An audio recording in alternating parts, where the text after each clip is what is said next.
Oh, Jueves.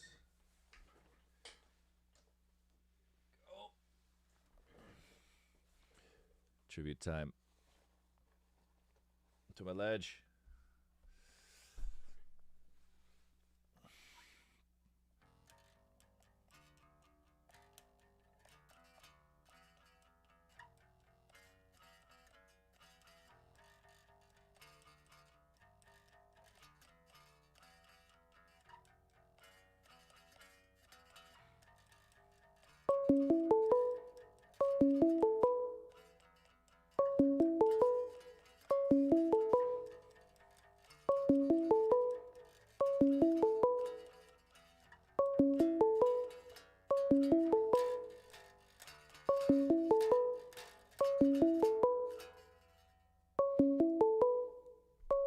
A lot of fucking calls. Jesus. All right.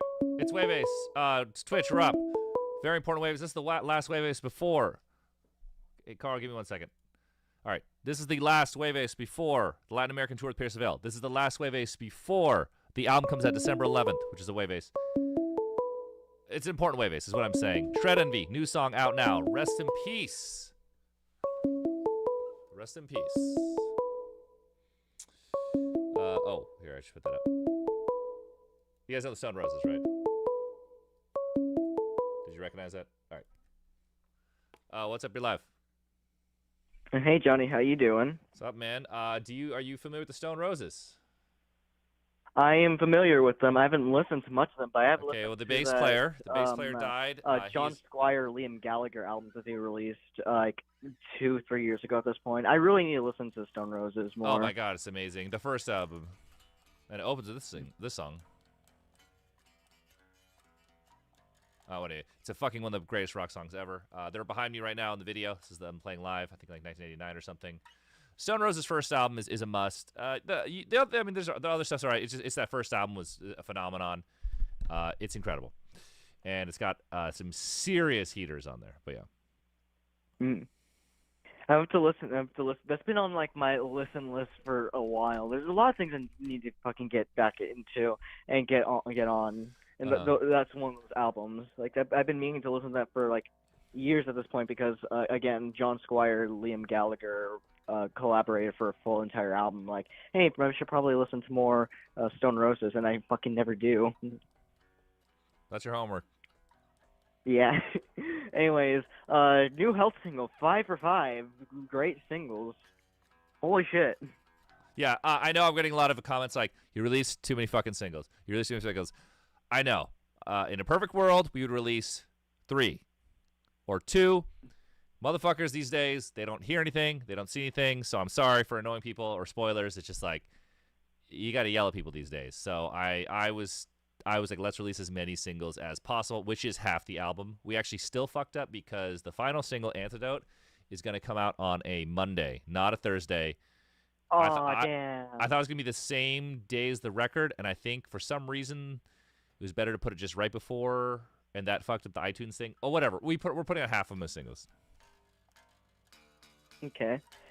So at least I know it's a Monday, and the next single is called Antidote. Yeah. Let's talk about the new Health single. Oh, also, wait. So longtime fans of the show, look who's on my bass. Sexy. Ooh. Who's that? Do you recognize? What succubus? Okay, anyway. Okay. Anyways, I've noticed this for the past, not only with this song, but also with like with some of Rat Wars and a lot of the singles here, like a lot of the songs seem to be about regret. I want to ask, why is that? Oh, you better ask Jake about that one. Oh, damn. Fuck. Yeah. I don't write the lyrics, and I'm never like, what's this about? I'm like, yeah, whatever.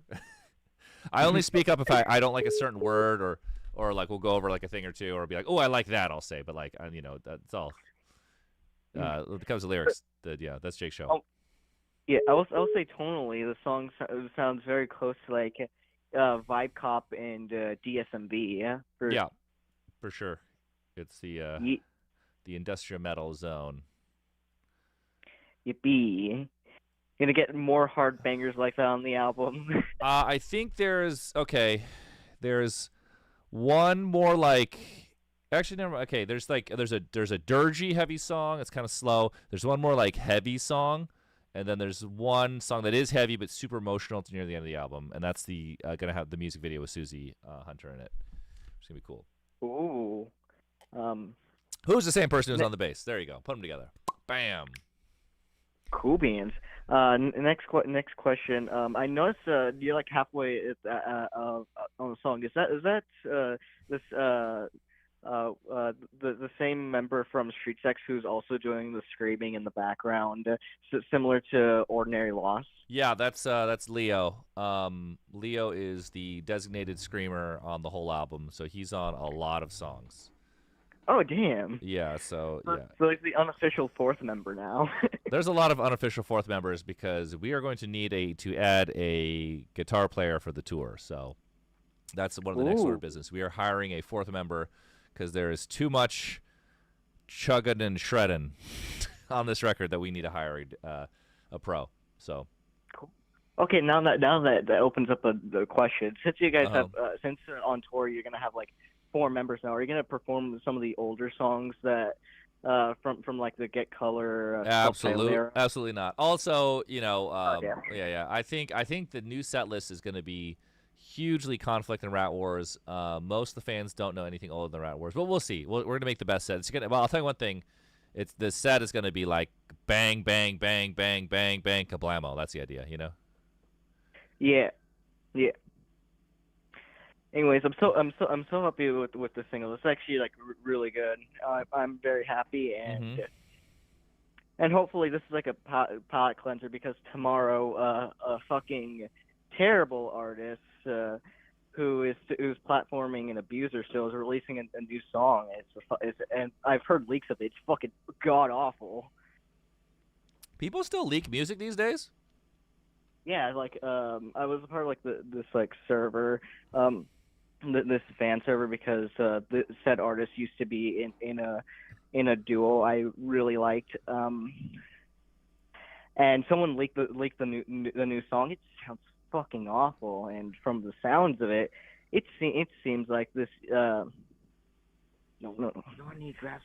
So it seems that in the song of the lyrics of this new song, it seems to be making fun of the victim of said producer, which fucking sucks. Well, I don't want to get into any of this stuff, and I don't want to hear about no leaked music either. So just whatever, you know. Fair enough. Let's move on to a different subject entirely, because that will royally piss me off more if they keep talking about it. That's actually a good call. It's Jueves. We are about to head on the tour in Latin America with Pierce the Veil. This is the last Jueves, the last stream before the album comes out December 11th. So everyone, please set your calendars. Operation Jueves can't work without you. Operation Jueves needs you. Operation Jueves. So I don't know. Play the music loud so your neighbors hear it. They get annoyed. You start using terms like interessante, Jueves, kashish. Start adding Zdeutsch after 2-syllable words. That's really going to help Operation Jueves. Call like really shitty things Dogashitara. Yeah, call it Dogashitara. That's going to help Operation Jueves. Operation Jueves begins with you at home. You got to bring up, health in weird situations. Your coworkers, tell them you're experiencing health. That you're experiencing Jueves. You got to play. What other good how you get a word out. This is what we need. We need you for Operation Jueves. And yeah, you got to let them know it's Rat Girl Summer, or now we're in winter. Though actually, it's going to be Rat Girl Summer when we go to Latin America. So Rat Girl Summer, got to let them know it's Rat Girl Summer. What else can you do? You can draw the cum jug man on your binder. I don't know. My siblings are getting really tired of me fucking going on about the new Conflict album. The Conflict DLC. Let people know. I don't know. Wear your T-shirt. Do a little dance on your TikTok. I don't know. You know what I'm saying? Operation Jueves. We need you. Let's do it together, baby. Yes, let's do it together. We fucking love this new fucking album that is coming soon. Jueves is a mindset. Every day is Jueves if you put your mind to it. Also, I'll say something. There was like something good this Jueves besides the new house record. Uh-huh. So after school, it was like fucking raining for some reason. I mean, not for some reason. Like, it was raining today. Uh-huh. And for some reason, cross country decided to fucking run, and Wait 1 second. some of them, Xana Dystopia, thank you for making me come. Thank you for making me come, Xana Dystopia. All right, continue. and then there's some of the boys were like running with their shirts off. On, dude, what the fuck? I mean, like, you guys are hot and all, but in the fucking rain. Hey, you gotta feel it. Rain Yeah. on beach. Sorry, I like that song. Rain on beach. Anyways, next Yeah. question. Where's Beach? Beach is frantically running around to fill out his paperwork for our Peruvian visas, which I'm going to have to do once I get off stream, and I'm going to get up super early to get my passport photos. I want to talk to everyone here. Latin American shows, and everyone's like, please play a solo show. Please play a side show. It's never going to happen. It is one day we're going to come back to Mexico and do a Mexican tour. It is highly unlikely for years and years, unless the band gets way bigger, that we're ever going to be able to come to Argentina, Brazil, Peru, whatever it is. It is so complicated. We are dealing with the craziest shit ever touring these countries. It's not your fault. There's just insane logistics of just like getting luggage. There's insane fees. There's like people you got to hire just to get for the luggage. The price of this tour just keeps going through the fucking roof, like astronomically for the most normal stuff. There's a reason why bands don't tour down there. They're dying to tour down there. They have huge fans down there. It's just like it's either like logistically completely impossible or financially completely impossible. Thank Christ Pierce DeVille is taking us down there, but like we are going through fucking shenanigans. Like it's just like there's so much stuff you got to do for every show, and that's why bands don't tour down there. They really want to, and the crowds would be great down there, and the shows would be the best, but they just can't get down there. So if you're on the fence about going to these shows, you better go to the show. Yeah. The only one that's likely is us coming back in any time in the recent, and thus the band gets way bigger, is Mexico. Everything else is going to be so hard. So this is a miracle that we got on this tour. American health fans. Yes. Listen, Latin American health fans. This is probably the only time health is probably going to tour down there. So for a while. Last time we were in Brazil was in 2019 because of the neighborhood, and this time we're in 2025 because of Pierce the Veil. Without a good Samaritan, I don't know how the fuck we're getting down to Brazil or Argentina. So don't miss out on these shows. So come say hi. I'll be out after every show. I'm gonna say hi. Can't wait to see you. Got the Latin America best crowds in the biz. Best crowds in the biz. You guys in Eastern Europe, top two, the best of the best. Eastern Europe, Latin America, the best. All right. Next question. Have you heard of the Hello Neighbor Fredbear challenge that's been going on? No, explain. So you know the video game Hello Neighbor, right? Broken ass fucking game from 2017. Nope. No. Okay. So you're a better man than I am. So recently, someone created a mod replacing the neighbor with Fredbear from Five Nights at Freddy's and made it stupid fast. So it is completely just. It's become a trend to like play that mod because it's like so fucking funny. Also, at the same time, like fucking scary because fucking Fredbear's running at you like a fucking freight train. No, I think it's fucking funny because fucking animatronic bear runs at you like a fucking massive freight train. 5 minutes. But sorry, I'm getting the question in Twitch. Like, what are the best cities? Eastern Europe. They're all amazing. I think Prague usually takes cake. Poland. Anytime, I think we played Zagreb. Amazing. Just everywhere in Eastern Europe. Best fucking crowds. Latin America, everywhere. No matter where it's best fucking crowds. All of it. I know that's a general. It's like a huge area. It's the best. It's the best. No, we are not having Leo as a fourth member. We are adding a live guitar player for the new tour. We're not adding any official members unless something really crazy. Unless we meet some John Frusciante type guy who's like this crazy songwriter. We're like, all right, you're in the band. Oh, it's a funny story. So let me tell a story. So last time we played Guadalajara, this is a long time ago. This is a headline. We did a health headline tour of Mexico ages ago with our early albums.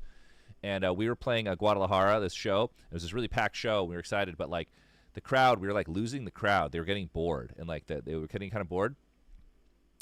and then this kid ran up on stage, and he was wearing nothing but like basketball shorts, no shoes, no shirt, and he just grabbed me mid-set and was just trying to make out with me with like all his strength, and I was like fighting him off like and he's like licking my arm and neck, and he just knocked my ass to the ground, and that woke the crowd up, and they're like, yeah, and the band just kept playing while I had this like kid just like legs around me just going off.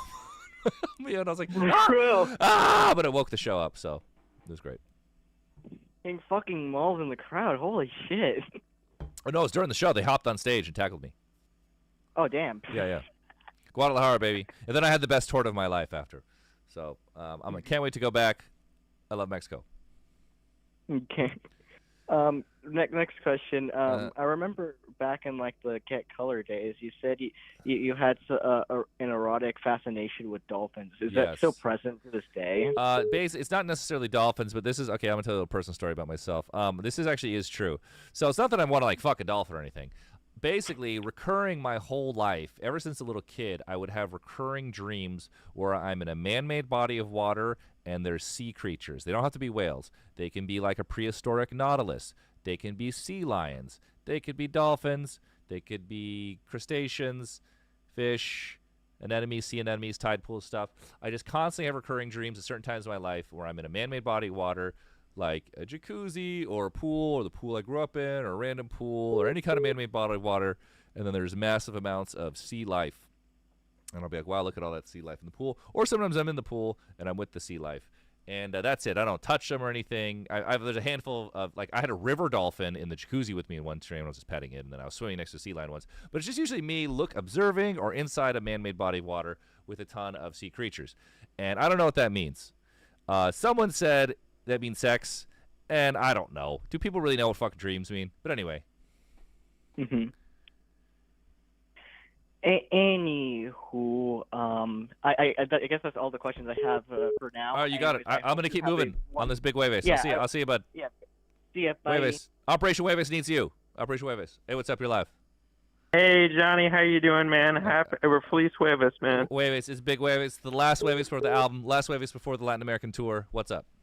New songs out. Shred Envy. The whole shebang is out December 11th. The new song today was fucking amazing, dude. Like, oh my god. Shred Envy was fantastic. I lost track of how many times I had it on repeat all today on my shift at work today. Uh-huh. From just how everybody sounded, from the vocals, especially Leo, he was fantastic. And he's been fantastic across the multiple different songs he's been featured on, and it's just been so fucking awesome, and I'm so excited for December 11th. I've already got my pre-order for the vinyl down and everything like that. Thank you, everyone, who's pre-ordered. I appreciate it. Oh, and are you really excited for the Latin American tour, though? I know you brought it up. Extremely. Latin America, I'll say it again, my favorite places to play in the world, Eastern Europe, Latin America. The best crowds. The best crowds, the best vibes. Also, Latin America, love it being there. I love eating the food. It's amazing. I can't wait. Are you going to go try and see the rainforest where you guys are down there? I highly doubt that's possible. We're probably going to be in a city, but we are going to get a day off in every city. I like to do tourist stuff, and I'm going to eat. Don't worry. We're going to have a video guy. I'm going to be eating whatever fancy thing there is to eat. No, that'll be on camera. So have you all been down there before? Happy Jueves, my man. Will you guys come to South America? We're literally going to South America. I'm leaving like next week. We're going to South America.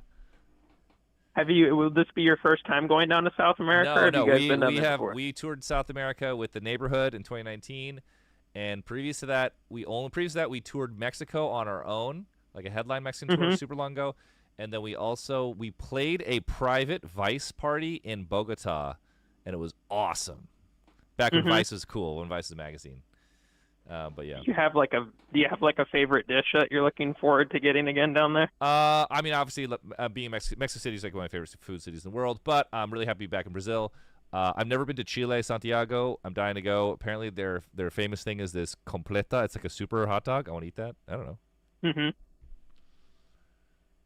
Yeah, but we are literally coming to Brazil, and this is going to be if this might be your only chance to see us in Brazil for a very long time, I would get your tickets now. Sao Paulo still has tickets. Curitiba still has tickets. I haven't been to South America yet, but I'm going down there for work here very soon. Specifically to the rainforest to go look for a few differing snake species and everything like that. Amazing. I got a snake, bang. Yeah, amazing. Yeah, no, I'm super excited for the food though down there because there's a lot of South American cuisine that I absolutely adore and love. It's amazing. But I also meant to tell you too. I just about yesterday actually. I beat Ghost of Yotai. Oh, nice. It was good. Fantastic. I'm looking forward to that to the multiplayer. But yeah. Yeah, I could not talk it up more than already because they're about to drop New Game Plus here very soon, and they capitalized on almost every single possible thing they could have capitalized on the single player. So now I'm very excited for the multiplayer too. Very cool. To see what new stuff they've introduced and to see how the combat's changed and everything like that too as well. Amazing. But it was fantastic. Soundtrack was great, and it was just it was a fantastic time though. Sweet. And it was a 10 out of 10 for sure. 10 out of 10, baby. Gaming. Yeah. I've got my Steam Deck loaded up. I got Ball X Pit. I don't want to figure out Epic Games on I might have to buy some games on Steam. I really love the 40K Rogue Trader game. I wonder if that's okay on Steam Deck because I kind of want to just buy it full price and just put it on the Steam Deck because I'm not going to figure out because I have it on Epic Games Store. I really love that Rogue Trader game, but we'll see. What do you think about the announcement of the Steam machine? I think Gabe Newell needs to get a Nobel Peace Prize because he just ended the console wars. That's what I think about it. I think it's game over for everyone. Gabe won. The Steam machine is brilliant. I'm probably going to get the index and the controller. I don't really need the machine, but I love the thought of it. Maybe I'll just get it for my living room. But hey, Gabe should get the Nobel Peace Prize. I'm super pumped for it because I've never been. The last time I've touched anything as far as PC games go was far back in the grand old days of Halo. When I'd play on just LAN parties between friends when I was younger. But ain't no time to hop in. Hey, I'm gonna keep moving, man. I'm taking the next call. Is that cool? Yeah, no. I'll see it. Thank you so much, man, and good luck on the tour, dude. Cool, safe travels. Yes, we are coming to Mexico 1 week. Hey, you got to mute the stream. Whoever's calling, got to mute the stream. Hello. Hey, what's up? You're live. Hello, Johnny. How you doing? I'm great, buddy. It's Jueves. Happy Jueves, guys. I called back, I think, in August, and I was talking to you about Perturbator and Carpenter Brute. And it was I think I remember I asked you, would you ever collab with Carpenter Brute? And then it must have been 2 months later, the tour was announced, and I was like, Jesus Christ. I've never seen you guys live. I've never seen Carpenter Brute live, and I'm in Ireland, so I was like, fuck, this is a one-in-a-lifetime experience. And we booked tickets to go to Montreal. Nice. Gonna explore there for a bit, and man, I can't even put into words how excited I am. Come say hi. I come out after every show. Yeah, I texted you on Discord in Montreal. After. You can try the famous Montreal bagel. Yeah. Oh shit. I don't know what else. I'm always fucking nervous on the phones. Talking about gaming and shit. I started playing Signalis recently. And I'm a huge Resident Evil fan. So it really classic. bothers me very well. Oh shit. Did I just? What was that? Oh, sorry, I accidentally put you on hold for a second. Okay, now you're good. I've been playing the fuck out of that for the past few days, as well as Dispatch. It came out not too long ago. Have you played that yourself? Signalis or Dispatch? Dispatch. No, I haven't played Dispatch. Yeah, it's. I'm not usually interested in story-based games or superhero stuff, but it really just I don't know. I've been hooked pretty much. Hey, you guys think you could play Cyberpunk on a Steam Deck? Could you, or no? That's too hard. I think they have a preset in the graphics that's made for it, but I don't know how well it actually runs. I wonder how that would run. I could try it. Well, shit, man. Thanks, bud. I'm gonna see you there. Yeah, Come thanks. say hi. Yeah, we'll be sure to see it. Yeah. I'll see right. you. What's up your life? Oh shit! Hey. Hey. All right. So you're busy. Oh my God. So I'm someone. What? Oh, thank you, Alejandra. Thank you for making me come. I appreciate it. Okay, sorry. What's up? Sorry, take a minute to process that. So, I want to ask a question about are you familiar with the Secret Santa that's going on in the Discord? I know there is one. All right, so I have a gift idea that I'm trying to work on. I have access to a laser engraver, and I recently figured out how to laser engrave metal plates. Yes. Do you think a cool gift idea would be to take one of the album artworks, engrave it on like a 12 by 12 metal plate, then ship it along with like $20? Like, hey, if you don't like it, here's $20 just in case. My bad. Hey, I think it's really the thought that counts. I think the fun of Secret Santa is that you just get a little gift. So yeah, I think it's a beautiful idea. Hell yeah! All right, how are you doing, by the way? I'm doing great, man. Last Jueves. Last Jueves. But I'm going to Latin America, and the album is out December 11th. New song Shred Envy out today. Oh crap! Yeah, I need to go listen to that. Cool, all man. Right, well, I'll see you, bud. Go check it out. Will do. All right, take. What's up? You're live. Yo, Johnny. What's up, man? Hey, man. Just wanted to say I saw you guys on the Pauly Shore telethon long time ago. That's ancient history. Amazing you've seen that. I got to meet Pauly Shore though. Yeah.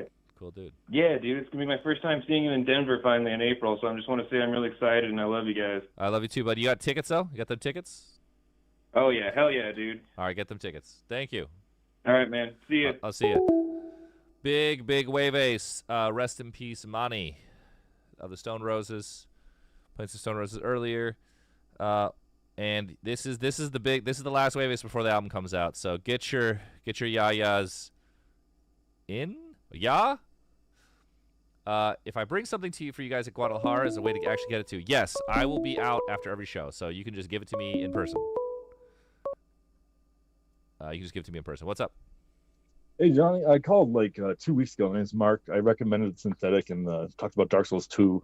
What's up, Big Daddy? What's up, Big Daddy Mark? Yeah, I just wanted to say, hey, man, I'm going to go to your April show in Seattle. That's where I live. And I heard there's like a VIP thing or something. How do I do that? Is it Patreon related? It's or Patreon. Can I do this so if you are a Patreon, like a tier 3 sub, you get this laminate, and it's and we have this little table, and we're gonna try and beef it up a little bit, but basically it's a table with like board games and little gifts, and then you wear your little laminate. You get your little laminate. And then I buy the ticket separate from that. It's separate. Yeah, it's nothing to do with the ticket. It's just like it's our own. Not every venue allows it, but most do, and but you can always get your laminate. Do you know what the Soto does? Probably, but most venues said yes. If not, you just pick up the laminate at the merch table. So it's mostly a goof. Like it's not like no, I just want to support you guys. Like I fucking love your sound. Like, yeah. Awesome, It's just it's a thank you to the patrons, and you get like a special laminate. You know that's the big. All right, man. I appreciate you. I will see you in April. Thanks for everything you do, bro. I appreciate it. All right, bye. What's up? You're live. I'm sorry. I'm live. Yeah, you're live. You're on the air, bud. Okay, so I just want to say I love that the Asuka cosplay or whatever. Like, holy shit, man! Like, yes, fucking, you guys give me life, and I love you guys, and thanks, bud. I turn you guys up the whole fucking way. Thank you. All day. Thanks, every bud. day. Awesome, man. Well, come see us on tour if you live close. I don't, unfortunately. Oh no, no worries.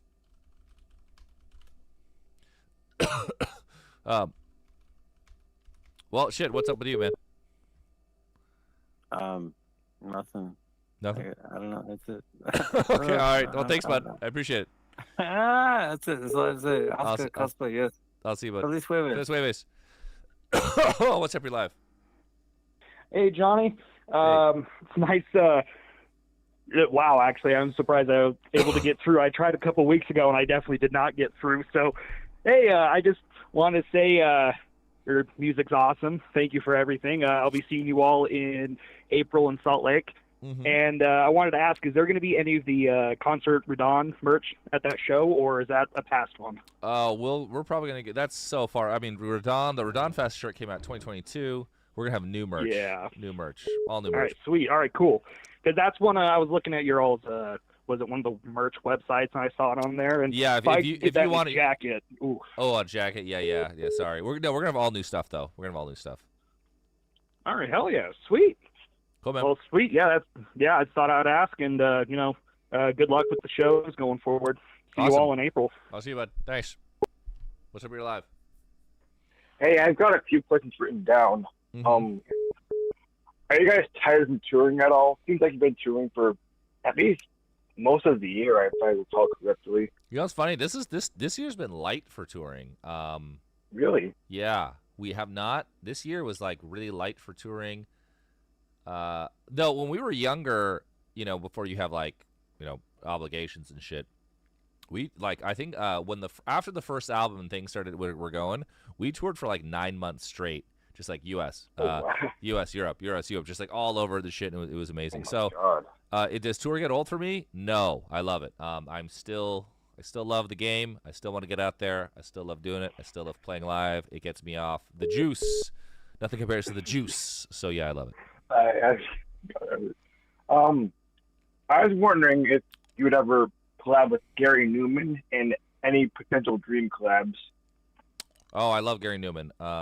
Yeah, I've met Gary Newman. We performed on stage with Gary Newman my God. and Nine Inch Nails once. That was ages ago. But yeah, Gary Newman is nice dude. But yeah, he's a legend. I feel like that would just be. I feel like that would go so well. I feel like he's got to be a fan. I don't know about that, but it'd be sweet. I mean, he's a great dude. I met him before. Okay.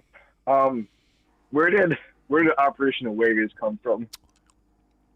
Operation Jueves was enacted this year around this album, Conflict DLC. Oh. It's just basically turning every Jueves into an operation. So every Jueves, since the first single, is either had a single come out or a remix come out, or we had an industrial comp.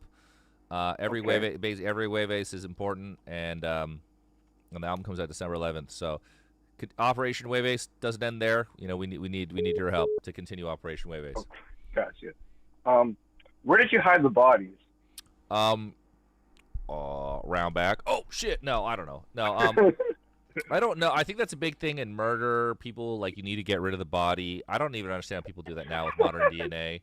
But I think if you could feed it to pigs, it's funny. People always get caught for that because they're burning it. And everyone's like, it smelled, and I'm like, wouldn't it smell like burning meat? But I'm like, I guess because hair smells and clothes smell when they burn it. That's what they get caught. I don't know how murder works. God. I recommend you don't do that. I say don't hurt anybody and do not get fucking mixed up with that shit. Yeah. Okay, and then lastly, you guys really changed my life. I'm a fan as of January next year for 2 years now. You guys really changed my life. You became one of my favorites, and I'll be seeing you guys next year and hopefully get a photo or something. Oh, you can definitely get a photo. I'm out after every show, so if you want a photo, we'll get a photo. But yeah, we'll have a lot of goofy. We're trying to come up with some cool shit for this tour. This tour is going to be fun as fuck. It's some of the biggest shows we've been playing. We're going to have killer production. I don't know if you've ever been to a Hell show. It's an amazing vibe. You got cosplayers. Wear the crazy shit you want. It's going to be fun. Hair does smell awful. If you burn hair, it smells so bad. Oh. Burning hair is duggish, hello. But yeah. Not sure where that came from, but all right, I'll see you guys. Thank you. What's up? Hey, how's it going? Great, buddy. You gotta mute the stream. I can hear myself. You gotta mute the stream. Oh, okay, my bad. I love you, Johnny. I've been listening to you and your band for over 10 years, Thanks, and bud. I'm so excited. And what were your first feelings when you knew that you're going to be touring with Carpenter Brute? Well, we set it up, but we're like, yeah. Here's the thing. It's very hard for Health to package, and a really great way for bands to make awesome tours is to package with other bands. It has been near impossible for us to package, and Perturbator's really what it came together. So we're like, who the fuck else can we package you with? And we're like, Carpenter Brute? and here we are. So yeah, this is going to be a once-in-a-lifetime opportunity, and I can't wait to see you guys. Thank you. And it's going to be amazing. And that's all I want to say is, keep it up and keep the metal coming. You got it. Keep the cum coming. Keep the Jueves coming. Thank you, everybody. Let's go. All right. Awesome. Peace. Thank you, bud. Peace. Also, I got to load this Steam Deck. Whatever you recommend on tour. I gotta get whatever's freshish on Steam Deck. I got Ball X Pit. I got the Mega Bonk. Get a little gaming on tour. Very excited to go to Latin America with Pierce the Veil. Some of these tickets are low. Let me read you what's up. Actually, shit, they're supposed to send me this goddamn thing. Oh, what's this? Oh, wait, sorry, someone's texting me. Okay, here we go. See, some shows are sold out. Where the hell? Oh, man, Pierce the Veil's Instagram is hard to... Oh, whatever. You guys have figured it out. Just look it up. Where is this update? Where is the update? Ah, fuck. I can't figure this out. Okay. Anyway, get your tickets. Come see us. Power Wash Simulator 2? No. Yes, I'm going to play Balatro. Trying to get off Balatro. But I had a breakthrough where I started winning with the craziest weird jokers, and now I've got every deck. I think I got every deck orange, and like I've got a lot of decks gold. I could technically beat every deck. I don't know if I could ever beat. I have the last 2 challenge decks. They'll seem impossible. Oh, here's the Phantom Man himself. What's up, Carl? Hey, hey, hey. Hey. Have you heard any of the new Big Daddy Mark songs yet? No, I haven't heard of Big Daddy Mark yet. He's even hornier, man. It's fucking crazy. Okay, Big Daddy Mark. What's the best one? I haven't listened to it in its entirety yet, but so far, if I had to pick a favorite, let me go through. I don't remember the song names. The Journey of Don Juan. Oh, the whole movie. No. What's this album called? The Neekiest Man Alive. Oh, he only has one single. The Journey of Don Juan. Okay. No, the whole album's out though now. It's out now. No. It's out for you. It's out in 2 hours. It's out in 2 hours here because you're ahead in time. Oh, all right. I see. For me, the highlight so far is Squeaky. Squeaky. Okay. Yeah. I love that Big Daddy Mark is just all about getting it. Like he sampled. Well, I don't know if he like sampled it, but like he like used like a bed squeaking noise throughout the song. Yes. It's great. Yes, Big Daddy Mark. So good. And he sings like God, I love that he like randomly raps as well. Like he just raps. I know he loves. He goes, yeah,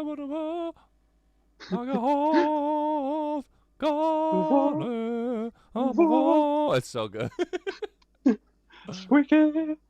Oh man, God, he's fucking funny. Russian Goonet. So what else is new in a Stroke on Trent? Stroke on Trent. Tomorrow, well, today for me, I should go to bed soon. Really, I have uni, and I've got to hand in the first draft of my script for a short film. Go to bed. I ain't going to bed yet. I ain't tired. You know why? It's too much Fanta. Yeah, that is true. Well, like I had drinking pop. Yeah. No. Fanta. Yeah, 5,000 Fanta. Yeah, my cock. Big Daddy horny. Like a bear. I hope you don't get a jump scare. Like 5,000 Freddy's on your phone. Okay, anyway, you get the idea. I love the new single, by the way. It's great. Oh, thanks, man. New album is out soon. Also, listening party was sick. Very, very good. I was there both times. Great. Yeah. Listening party is great. Glad everyone came out. Thank you, everyone, for supporting the record and keeping the lights on around here. The new album is out, the Jueves won't stop though. We'll take a break for the holidays, but then R-Type, all the remixes are gonna come out, and the Addendum EP, which is gonna be 7 tracks. I think 3 of them are all new that you haven't heard. 3 or 4 of them. I'm not sure. I've got a question. Oh, do you not know this yet? But will the EP get like a physical release at all or not? Yes. Eventually. But yes, it will. Actually, I think probably we want to get that ready before the Carpenter Brute tour, so you can buy everything on tour. If you haven't already, then you can buy it there. That Impulse buy. Hell when you're yeah. at the show. At the show, gonna buy some and take it home. Anyway. I'm drunk, man. Yeah. Are you doing a Jueves on December 18th? Oh, maybe on. Yeah, I think. Well, it depends. No. We're gonna be on. No. We'll be back. I think if we're back, I'll do Jueves. If I'm not back, I'll be in Latin America. But the album is coming out while we're on tour. But Joe, our Joe, will have some big things cooking. So we will definitely have some internet shit happening all around the release. But Joe's gonna be running it because I'm gonna be in Latin America, and Joe has some great ideas. So please stick around. And yes, we will do physical CDs. Awesome. Well, that's all I have to say for now because my brain's kind of shutting down. Yeah. Do it. Yeah, go to I sleep. will Go to sleep mode. leave you to it. Have a good Jueves. Yeah, Jueves. Big Jueves. Bye-bye. Big Jueves. Not going to get much bigger. Get your Jueveses in because we going to be leaving on tour to the Latin America. It's going to be great. If you want to see us in Latin America, you need to buy your tickets now because it is so unknown and highly unlikely that we can return in any reasonable amount of time. It is extremely, extremely hard, and we're figuring that out right now to tour Latin America. So get those tickets. And the shows will be great. What's up, you're live? Hey, Johnny, Feliz Jueves. Oh, sorry, let me answer the chat real quick. What band is playing on the screen? The Stone Roses. The bass player of the Stone Roses died today. Beginning of the stream, I was playing little I Want to Be Adored on my bass. If you don't know the Stone Roses, listen to that first album. It's incredible. It is like one of the great rock albums, full of heaters. And the first song is just a masterpiece. It's amazing. Just listen. Check out the Stone Roses. Sweet. Okay. I'll have to check that out. I have a question for you. Unfortunately, I've been homesick for a couple days, so I want to know, what are your go-to foods to eat when you're sick? Well, this is a little trad, but I made it for people in my house because they were feeling under the weather. Fucking chicken noodle soup. I like to make it at home. Very easy. I made some chicken noodle soup. Gotta do it. But yeah, very easy to make. Once you make it at home, you'll never buy it again, and it's so much better. True. That's true. Yeah, my wife does make a really good chicken noodle soup. She likes to make the stock and everything. It's just a lot of work sometimes, unfortunately. I don't make the stock. I just use the Better Than Bouillon cup, stuff. But everything else, I pop out. Yeah. I don't know. Yeah. I want to like the Better Than Bouillon, but I always feel like it's too salty when I use it. Terrasante. I don't use a shitload. I just use like a pretty small amount. Also, I cook the chicken in the pressure cooker, and that kind of creates a chicken broth with all the cooking, a little bit, sort of. Okay. Because I cook with the bones, and then I remove the bones, and then shred the chicken and throw it in. I wish I had a pressure cooker. Someone tried to give us one once, but our house is from the 50s, and that shit doesn't fit in our cabinets, so it's a bit of a. My house it was built in 1914. I have a. I do not. I just put the pressure cooker on top of the fridge, and then I take it off. I understand. Yeah. I also had something else to ask you, which is I don't know if you remember, probably a month or so ago, my wife called you to complain about my dick getting blown off. Yes. Did you pick it back up? Did you pick it back up?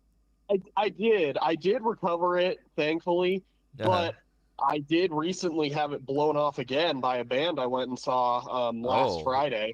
Who'd you see? I saw Avatar, if you're familiar. The James Cameron? No, not the James Cameron, not the Blue People Avatar. This is, funny. Okay, it's really funny you brought up that the band Avatar blew your dick off. When people used to name their dicks, I don't think kids name their dicks anymore. I used to name my dick Avatar, but then those fucking movies came out and I couldn't do it anymore. And then I think naming your dick went out of style. But until those movies came out, my name was Dick. My dick was named Avatar. And then so you could be like that movie Wizards, the Ralph Bakshi. You'd be like, damn it, Avatar! God damn it! Here, Avatar again? Yeah. Yeah. Anyway. Yeah, I can see how James Cameron kind of ruined that for you. There's some weird stuff there, with the jacking in and everything. It's better to not have a name for your dick. That's kind of weird.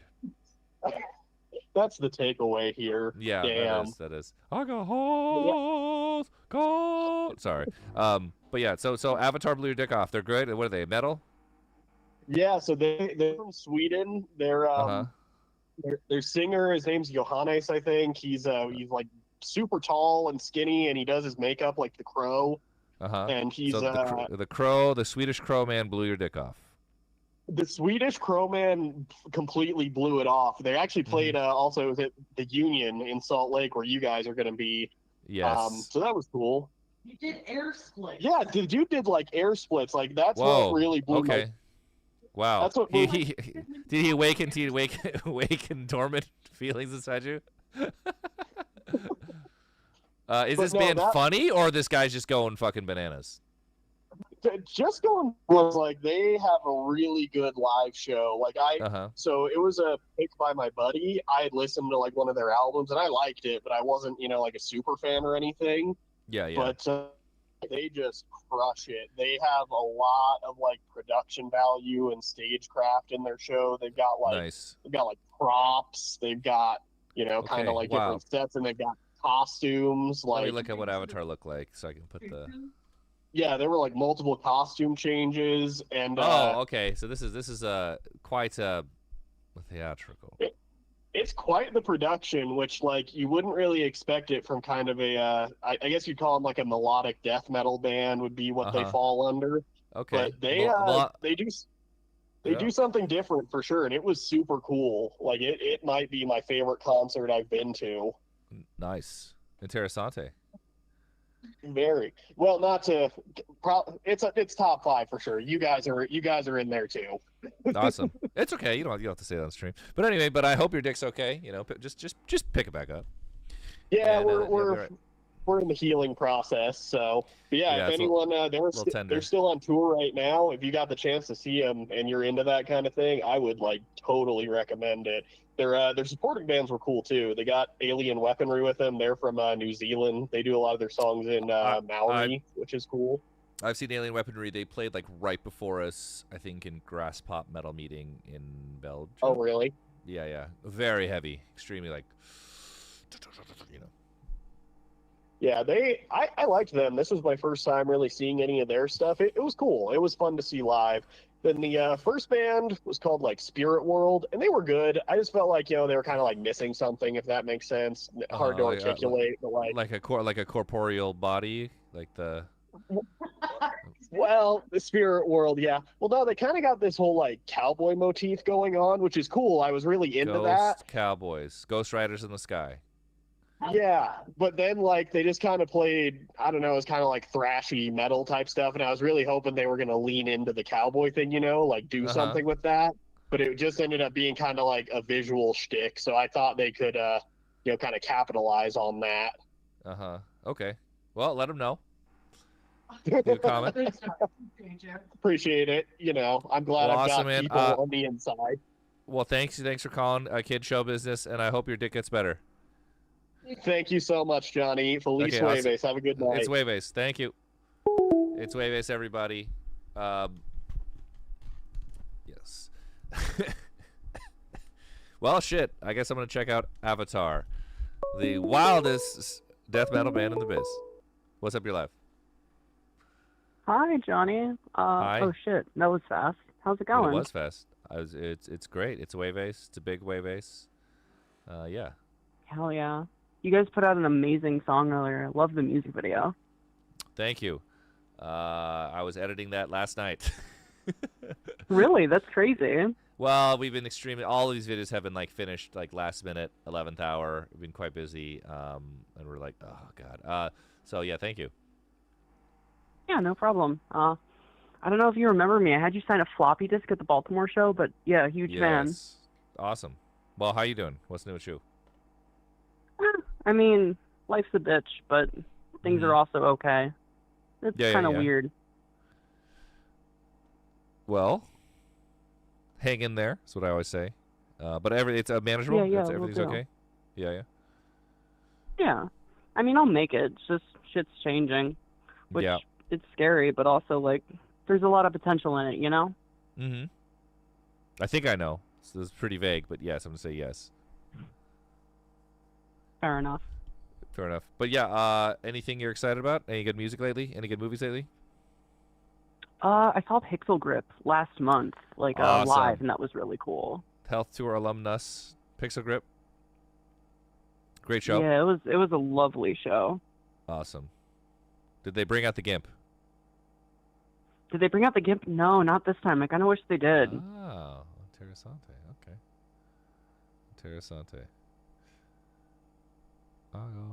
Yeah, I would have seen them, but I think I got COVID the night before the show date that I was going to see, because it was when they were headlining for you, but I did get to catch them this year. Well, so they that was weren't pretty nice. they were no. The headliners who plays last, they were opening for us. Oh, my bad. Yeah. But yeah, it's great. That was a great tour. But yeah, well, I'm glad you saw them. I hope you come see us when we come around. Oh, absolutely. Yeah, I can't wait. I'm going to mosh like a motherfucker. Awesome. Yeah, we'll have this will be a hell of a show. Health, Carpenter Brute, and then the opener is Desire. So that's a bill. That's a hell of a bill. It really is. Y'all are two of my favorite artists, so I can't believe Yeah. you're touring together. It's great. Can't you believe it? Yeah, it's great. Well, awesome. Well, thank you. Yeah, no problem. Thank you, guys. Okay, I'll see you. Oh, that Big Daddy Mark. Big Daddy Mark, new album today, too. A lot of news. Big Daddy Mark drops in 2 hours. I don't know if you guys know Big Daddy Mark, but he's like this TikTok singer who covers like popular like rap songs. But he sings like this and everything. And it's fucking hilarious. I was gonna hire him for a cameo because he'll sing you something for a cameo. Hey, what's up? You're live. Oh, hey. Yeah, just sorry, I wasn't actually expecting to get through. Get through, baby. Yeah, I've been just calling to say I really love everything you've released so far from Conflict DLC. I've been a fan since like Get Color. Holy shit, that man. was like that was the one that really I had been aware of you guys like for your first record, but I saw you. This was like back like 2009, 2010 when you were touring Get Color, and I just if I ever got to talk to you, I just wanted to say that like In Violet is like one of the most beautiful songs I've ever heard. It's to this day like thank one you. of my favorite songs. I have such fond memories of listening to that album. Did you see, like, I think it was a year or two ago, we put out, it's like a concert film we filmed at the time and never released, and we finally put it out. Yeah, I saw that. Yeah, it's always interesting, like catching, when you see like sort of old like YouTube clips of you guys playing in your different eras. It's like, oh, I remember, I remember seeing the band in that kind of period, and I remember when there was that sort of long stretch between Get Color and Death Magic. Oh, that was the lost weekend of Health. That was when Health almost broke up. Yeah. But I remember when I heard it, like it was at some like French like festival. You guys were playing. You hadn't released anything yet, but you were playing a live version of like Dark Enough, and that was like the first new Health song. Yeah. Like we had heard, and I was like, holy shit, the new album's gonna be amazing. Oh my god. It's always exciting when you guys, you know what I mean. I hadn't, you guys were really kind of one of the first like sort of contemporary bands that I kind of listened to. I'm 40, and so it's like, in my early 20s, and kind of like you guys have been there through a lot of my sort of like adult milestones stuff, and if that sounds kind of corny, but I'm just a huge fan. Thanks, man. No, you've been us almost the entire time, man. I appreciate it. Well, come and see us. Yeah, absolutely. Yeah, I'm looking forward to you guys. I'm in the Northwest, and so yeah, I'll see you guys again, I'm sure. Cool, man. I'll see you there. Actually, if you're in the Northwest, get your tickets now, because those tickets are going really fast. For some reason, the Northwest and Canada are selling way faster than everything else. Like way fast. Like there's way more tickets sold, more than LA. Chicago has the most sold, actually, but Chicago, the venue is fucking massive, so they have endless tickets to go. But the Northwest ones, there's nothing bigger, and they're moving quick. Yeah, and you guys are playing, like, what venue are you guys playing in Portland again? It's the Roseland. Do you remember? Roseland. Oh, awesome. Yeah, cool. Yeah, good. It'll be nice. I think last time you guys were you guys like, because I saw you guys last year. That was like, was that like Revolution Hall or Doug Fir? Or... That was Revolution Hall. Yeah, that's what I thought. Yeah. Oh, cool, awesome. Well, yeah, no, I'll see you guys, and I'm looking forward to hearing the new the new record. The new track, by the way, Shred Envy, just kicks ass. It is thanks, so man. good. Yeah, it's funny. We were really uncomfortable with that song, and we almost cut it from the album last minute. So I'm glad people like it. It's it's definitely kind of, I guess it's one of those sort of like serendipitous things where you just you don't necessarily know if something's going to fit, but yeah. I mean it's a great track. I love that. I am loving, and like kind of like on Ordinary Lost, that sort of like very kind of, I don't want to say like 90s industrial, but that sort of really. No, it is. I mean, we're trying to do a 90s industrial kind of thing, kind of 90s industrial groove, totally, for sure. Yeah, it's always love it. I'm really looking forward to the new album. Awesome, man. Well, thanks, bud. Hope to see you there. Yeah, no problem. See you. Bye. If you're in Portland, Seattle, or in Canada, buy your tickets now. They're really fast. Also, Minnesota. Here, let me read this some of the chats. Did you tour with Nine Inch Nails in 2008? Yes. That was right after our first album.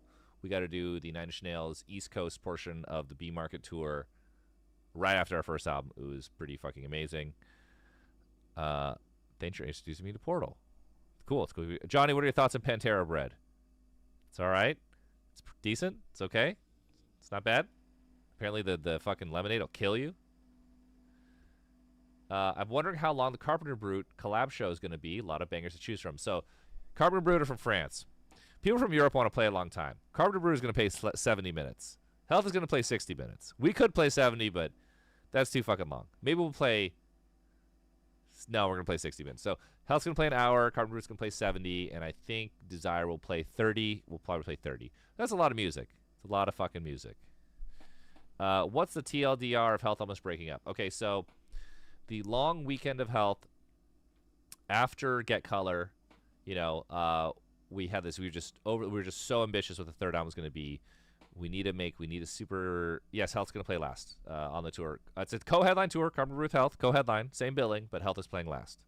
So anyway, so the TLDR of Health breaking up, almost breaking up. It was a long time ago. We were super ambitious with the third album. We were kind of like, what could we do? How do we really do this? And we had really made the decision like we need to like not exactly change our sound, but like take our sound to the next level and sort of modernize. And the beginnings of Deathmatch were kind of in there, and we were getting really ambitious, and we were trying to create this new production sound because the music was changing at that time. It was the turn of the decade, and usually the turn of the decade, music starts changing. Culture is really changing. LA and all the stuff we could see all the bands that we were with were like fading away, and the vibe was really changing. We knew we could not make another sort of Get Color type album. It was gonna flop. And so we were really being ambitious. This new sound was supposed to be Death Magic, and it was supposed to come out 2011. And if you go on our Ko-Fi or Patreon, you can hear the early versions of the songs that were like then that were gonna go on the first version of Death Magic that we abandoned. So we tried to record Death Magic with this guy, and we could not pull off the sound at all. The songs weren't great. We had worked there for months. We were not happy with the results, and we had spent every dollar we had at the time that we had saved to make this record because the plan was we were going to independently fund it and then get signed as like a good move. We had labels check out what we had. They were not feeling it, and we were not feeling it, and we were under tons of pressure to release it because we had blown all our money. And thank Christ we said no, because if we had said yes, the band would be over. Because if you go on our Ko-Fi Patreon, you can hear it. It's pretty shitty. It's the same songs from Death Magic, and they suck, and the production sucks. And we couldn't pull off what we wanted, and we're just struggling for years to get this sound. Thankfully, Max Payne 3 happened during that time, and so we did Max Payne 3, which is incredible. And then after Max Payne 3, we resumed a thing, and the plan was, all right, it'll come out the year right after Max Payne 3, or the same year as Max Payne 3 comes out, and they're like, we'll really be back, and we kept struggling, could not get the sound, could not get the album together, and that was like years. So the band really should have been fucking done. Everyone figured the band was done, and then Jake took a session with Lars because we were so desperate, and we tried. Jake took a session with this guy. We did get signed actually. So sorry, I'm mixing things up. We found the guy. We found a guy who could help us do it. He was Kanye's engineer, and he basically agreed to work with us for free on the record. That we'd get the record to the point till we could get signed. So he'd take a risk. So we did Death Magic, and he was the guy who could make it happen. His name was Andrew Dawson. And we were able to get the production sound and able to fucking finally get these songs together. And we got it together. We got signed to the label. We paid him off as part of the deal. And then we were going to finish with him. And then it hit a snag.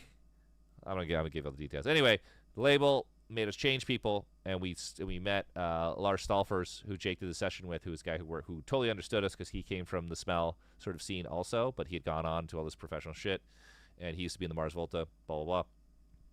Worked with Matt and Kim. We came together, and then we really were able to fully figure out this fucking production sound we were looking for, and we were able to get it done, and we got Death Magic done. Death Magic comes out 2015, which is so far from Get Color. It's like 6 years. So, no, Hacks and Cloak only worked on one song. Everyone thinks Hacks and Cloak worked on one song, just the opener. That's it. So anyway, so we worked with Andrew Dawson, and then we worked with Lars Stolfers. And then Lars Stolfers became our guy. We did the next album with him, which is Volume 4. And then Lars stopped producing. He went on to, he only mixes now. Anyway, there's like so many times when the band really should have quit, and that was a very clear one. It was just like I knew I'd just regret it the rest of my life if I just quit. We couldn't get our third album together because we couldn't figure out these fucking songs, this production, and we were really dysfunctional at that time. We were like, not, you know, that is the worst it got, and everyone felt really over it. But thank Christ for Max Payne 3, and thank Christ we didn't release that shitty album, and we got through it. And then it was still a grind from that point too, because after that came out, it was great, and then it started to fall off again because music was changing again, the indie scene, and so it's been a long grind. If you music's a tough game, I'll tell you that. What's up? You're live. Hey, I'm back. Yeah, I just thought of a lot more shit. Sure, bud. How did you get into playing bass? How did I get into playing bass? Okay, so my buddy, I had an older friend who got me into music. He sent me a tape of Dead Kennedys, and I was like, whoa. And then he visited, and he's like, I got it. Well, he was funny. I knew this like bad older kid. He's a pretty bad boy. So he got me into cool music. He got me into Dead Kennedys. He would just he would shoplift all this shit. So he was a teenager. He was like 13. He just stole a fucking American white Fender Strat. And he just had his Fender Strat. It was nice. Awesome. And I was like, damn, dude. And so he just gave me his shitty guitar. He flew with it, broken apart when he came visit me in California. Because I grew up with him in California, and then he moved to Boulder, Colorado. He came back, gave me this guitar. He's like, learn the guitar. So I'm trying to learn these punk songs. I suck. And I don't even have an amp. And I'm learning. And then I'm doing that. And then my cousin David just calls me one day. And he's like, hey, John. He's talking to me. He's like, hey, John. I'm like, yeah. He's like, do you want a bass? I'm like, a bass guitar? I'm like, yeah. He's like, I have a bass and an amp. Do you want it? I'm like, yeah, I really want it. And he's like, okay, I'll drive it over. And he just drove over and just handed me a crate bass and an Ibanez bass. And I'm like, holy shit. The guitar I had was so bad I didn't have an amp. And so now I have a bass and an amp. And I'm like, they're pretty shitty ones. But I'm like, I have a bass and an amp. It's way better than this really terrible guitar I have with no amp. And then I was looking at the album credits. I'm like, bass, guitar, drums. And I'm at school, and I'm like, everyone plays guitar. Everyone plays guitar, and there's 2 kids who play drums. And I'm like, if I play bass, I can make a band tomorrow. And I have one. Boom, I'm playing bass. That was it. That was just it for me. The whole plan was like, I want to be in a fucking band, and I want to make a band now. So I'm not going to be working this craft, and I'm like, that was it. So I'm like, boom. And that's always great, because if there's a fucking 10 million guitar players. It's like, hey, I play bass. Like, really? Get over here. It's like, so it's cool. You know? Yeah, bass is definitely feels like a lot more interesting. Well, it's just it's just not in demand. No one plays bass. Obviously, you're in the rhythm section. You don't get the glory. So no one wants to play it. But hey, and then I was off to the races. And I love it. I think just then it just changes your relationship to music, because especially if you listen to heavy music, you're like, where is that fucking thing? And then it changed how you listen to it, so you're listening to music differently, and it's just weird. So I think it was it just chose. Also, I'm the tallest guy, and I got the biggest hand. It just makes sense. But then that's where I got into, that really got me into stuff like Yes and Rush, because you're like, oh, we're all these cool bass players. Yeah. And Chris Squire is my favorite guy. That's why I have a Rickenbacker right here. Look behind here. That's my Rickenbacker. I got a fucking Dan Armstrong over there. But yeah, it's like a healer. The bass is you're the support class. Oh yeah, you're a cleric. Do you use distortion at all in Health? Is that part of the sound? Definitely. I mean, early Health, I have so many pedals, and I'm doing so much weird shit. Modern Health. Oh yeah. Modern Health is very synthetic. Modern Health is very much in the computer. Modern Health, I'm thinking computer first, and then we layer everything. Everything in Modern Health is so produced and so artificial. everything has so many everything has so many plugins on it, and layers and bizarre EQs and like, everything in Modern Health is incredibly produced. It has, so that's what it's just not. It's not the sound of a band playing live. You know what I mean? Like it's just like it's like this produced thing. No, yeah. That is kind of the standard for industrial at this point. Yeah, and also we're just chasing these production sounds. Also, the way we write songs now, we're writing like the song, and we're writing with like we're just like creating this thing. Right. We're not sitting in a room being like do. It's just like we grab it when we need it. We a lot of times we use samples, then we just redo it with other stuff. We're very much creating it a producer style. Yeah. What any like do you have any recommendations for affordable gear that you use that like helps your sound that you would recommend? Well, you're talking about bass guitar. Yeah. A bass or bass guitar? Which one? Bass guitar, yeah. Oh, bass. Okay. I mean, the best thing ever, easiest thing is get a decent bass. A Fender Mexican bass is fucking great. Fender, you can't go wrong. 2, I'm a huge fan of, up until recently, I always used a fucking SansAmp. You can get almost any great sound with the SansAmp. You can have really cheap gear and use a bass SansAmp and get a great sound. Now I use a quad core. Quad core is a goddamn godsend. Quad core sounds incredible, and you can do anything. It has this.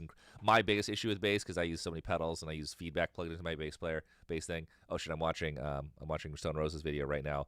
That guy's bass is so awesome. It's a fucking I think it's a hollow body, and it's like decorated all crazy. They put like tie dye on their guitars, and they play hollow bodies. Hollow body bass, Rickenbacker hollow body bass, very interessante. Looks sick. Okay. But yeah, it's not complicated. Yeah, SansAmp getting a used SansAmp is really cheap. Most important, you get a decent fucking bass. You don't have what kind of a SansAmp bass amp? Oh, a SansAmp bass driver is technically a DI, and you technically don't need an amp. You can just plug right into it and plug it right into the board. But if you want an amp, can't go wrong with any Ampeg. I used to play at the practice space. I have an Ampeg 1x15.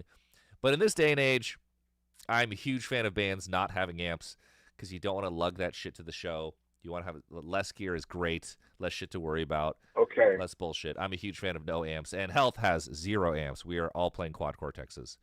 Oh wow. Yeah. That's okay. That's very interesting. If you can get a quad Cortex, I prefer that over anything now. It sounds fucking. The reason why is quad Cortex. You can normalize all your volume, so every pedal will be the same volume, no jumps. And 2, quad Cortex has this like AI machine learning like fucking a sound whatever noise cancellation built in. That's like perfect. So you can literally just be like, you could have distortion and be like this with your bass, and like it wouldn't feedback. It's fucking amazing. Nice. Yeah. What would you say your like biggest influences? And like how does that translate into the sound of Health? And like what are the rest of the band's influences, if you know? Well, we have like tons of influences in music we like that's very classic, but we make very different kind of music, Right. And we were very much like a concept first band. Like we have these like kind of big ideas, and the guitar, like everyone, no one's like much of a player too, so we don't have like in terms of like Jake has his own really weird guitar style, and then right. But we're just not like players, so like we don't like. I get we're that. Not like we just can't do that. So we're very much just like concept. I mean, from the beginning, it's like song that's like this. The band's kind of like, what if a song did this? It just sort of like very like idea things. I like that. I like that approach to music a lot. Oh, hey, the guy in the chat asking about remix stems. The lowest tier, you get stems no matter what. So we're going to be uploading all the stems for the entire album very soon because the album's out really soon. So, and if you want to remix the album, you can. You can email healthdisco@gmail with your remixes. Like your Zero remix, like how they made that whole thing available for fans to remix that album. We've always had our remix stems pretty much always available, yeah. I mean, now we have it behind a paywall, but it's only $5. So for $5, you can get a multi-tracks to every Health album, every one, and you can remix. That's awesome. Yeah. But yeah, there's nobody else like waiting to call right now, isn't there? Is it just me? Is there anyone else? What? Oh, no, you're fine. You're fine. If you want to talk, go ahead. Okay. And talk. The only thing is, Cool, I'm just reading some of the chat, so let the chat go by. But Okay. But yeah, if you want to talk, go ahead. Yeah, like what are some of your favorite albums of all time? Oh God, I don't know. Oh shit, now someone's calling. Okay. Well, no, here I'll answer this real quick. So, favorite albums of all time. A lot of my favorite albums of all time are pretty like generic, like duh. So I'll try and choose some stranger ones. I don't know. Most of my favorite albums of all time are like classic rock, greatest, because like they are like Dark Side of the Fucking Moon. Really? It's like, of course, duh. It's like Doors' Okay. first album. It's like duh. It's like that's a lot of my favorite albums. Black Sabbath. I love Yes. In the King Crimson's first album. Let's get a little cooler. Like the Gerudy Column. I love the Gerudy Column. I love. I don't know. Actually, you inspire me. I'm gonna make the boys. We should, because Kurt Cobain, when he died, they had like his list of top 50 albums and how cool that was. Oh yeah. I'm gonna force the guys. I think we should all write a top 50 or top 100 albums and just we'll just put it out. And that way, just in case you die, you'll be like, check it out. These albums you like. Because like I got into so many good albums by looking at Kurt Cobain's top 50 after he was dead. Cool. Yeah. All right. Okay. Awesome. I'll see you, man. See ya. Any idea if the health branded earbuds they're selling for the tour are any good? I don't know what you're talking about. We're not selling any health. We don't sell ear plugs. We sell butt plugs. That's what we sell. And I'll be flying with some butt plugs to Latin America. I don't have a lot of luggage space. I'm going to cram some butt plugs in. They might be the small butt plugs because they take up less space. What's up, you're live? Hey, what's up, Mr. Health? How you doing? I'm great, bud.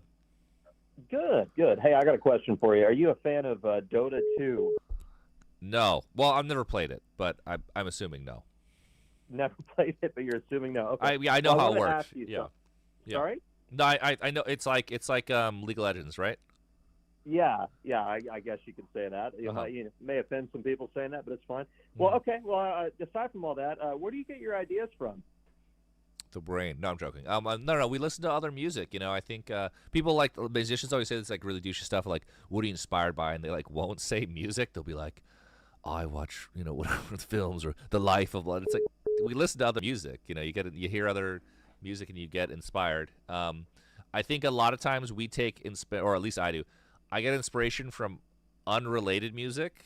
That if you do what they do in the abstract here, it sounds really different when you start putting it in your own sounds and your own sensibilities, or the idea is so abstract that it's like it just becomes its own strange thing. I do that a lot. Or like I'll take like very random song and I'll be like, what if you only did structurally what this song is doing, but you have all totally different music, but you use that as a roadmap. Or use that as a roadmap, or I don't know. There's all kinds of ideas. Or we just listen to a song we love. We're like, man, how this song does this. What if you did that with something else? Or sometimes they're just more obvious and you can hear it on the record. Like, what if you just did something just like that? Okay. Yeah. Okay, right on. Well, really looking forward to the album, buddy. Thanks for talking to me. Awesome. I'll see you. Yes, we will. I'm going to be flying to Latin America with stickers, patches, and butt plugs while supplies last. We're going to get. It's really hard to know what to do with merch, and they get bootlegs. So we're going to have T-shirts sent to each venue, and that's it. And they sell out. They're sold out. So at all these shows in Latin America, get there early, grab the merch. What's up, your life? Got to mute the stream, bud. Mute the stream. Hey, what's up? Yep. How you doing? Since it's Bill. Hey, Bill. You do be shitting and you do be farting. Yes. I've been ripping ass, bro. What is the funniest story that you have involving a fart? Ooh, involving a fart? I don't know if I've got. Fuck, I don't know, man. I don't know if I've got like a great fart story.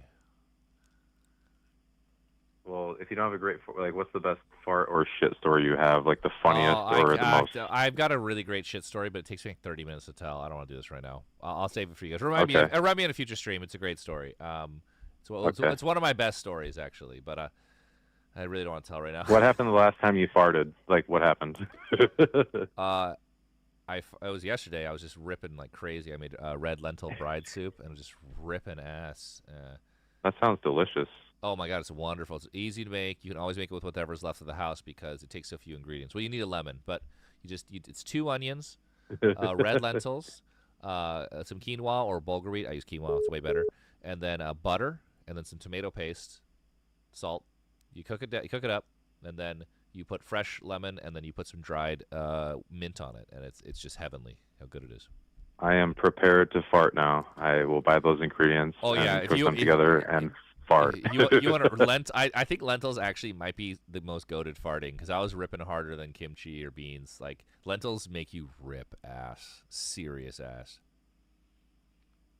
I'm very excited. My husband just said, "Good to know." Good to know. Good to know. Yeah. Yeah. Ripping Sie Deutsch. Okay. Yeah. I do love ripping. I can't wait to see you. When is it? April, yeah. We'll see you in Chicago at Salt Shed. So can't wait. You got tickets? Yeah. Okay, spread the word because that's a big fucking venue, but that's a lot of tickets to move. I know. Okay. All right, thanks. I saw Bagger Boys there, and they were great. So. Bagger Boys, nice. Yeah, they were wonderful. All right, I'll talk to you later. I'll see you. See you, bud. What's up? You're live. Oh, hi. My fiance is a really big Health fan, Uh-huh. But I'm a really big Evangelion fan, and I'm curious, what your love of Evangelion is. And she's always talking to me about Asuka, and I'm a big fan of that. I'm curious if you have anything to say that would, kind of get her to bridge the gap a little bit, because I'm down for Health, love music, but trying to get her to love Evangelion a little bit more. Well, hey, you got to mute the stream. I'm hearing myself right now. Is the stream muted? Hello? Oh yeah, the stream's okay. muted. Maybe that's my connection. Well, to fully appreciate Jueves, you got to see Evangelion. I mean, can't you just watch? Can't you just watch the show? It's incredible. The show's incredible. It's great. Yeah, but we've watched the first episode like 3 or 4 times over the last 2 years, and it just never sticks. So I think it takes a while to get going because they made that show up as they went along. It takes a while to set in, much like a prestige TV show. And also, Oscar doesn't show up till episode 5 or something. Yeah, it's it takes a little bit. And that was one of the big reasons of why I wanted to see it. I was like, what are all these memes? I'm like, who is this red-haired girl? I want to see this. And yeah. You got to watch Evangelion. But yeah, Do you have a favorite episode? I love the movie. I love the movie. The movie's so good. But yeah, I really love the fucking movie. But I love the show too. I mean, I think the movie's so awesome. I love the movie. It's just 2 episodes. I love it's a retcon. Actually, I don't ruin it though. Just watch it with your partner. Yeah. No, thanks so much. Excited to see you in April. Okay. So I'll see you there. See ya. What's up? You're live. Hey, what's up, man? How you doing? Great. I was wondering how you feel about fans using your songs in mods for video games. I love free it. Mods. Do it. Go wild. Okay, cool. So you won't you don't sue or anything? No. The only thing is we do not own our masters except for our early ship, but we don't own our masters because they're, it's we're on a label, but we are very pro all that. And in the future, if we're in a situation where we don't have that jurisdiction, we're gonna have it just totally free to use everywhere because we want to be in mods, we want to be in the video games, we want to be in your streams, blah blah blah. So free to use, even for paid stuff. I mean, how about this for right now? Because we don't own these masters, don't do that. But here's the thing. No. I don't think anyone's going to call. The future. No one's going to call in the future. Probably. I don't know. We'll figure out some kind of thing. Obviously, if you're making bajillions of dollars, I'd love a kickback. And I also licensing is a real big way to make money. So I don't want to just close that door. But I do want shit where it's you could freely stream and play the music, and I don't care. Stuff like that. But if you're making a mod, definitely go ahead. People have already made mods with the music. That's rad. All right, cool. Thank you very much. Mm-hmm. Have you ever played the app My Gym? No.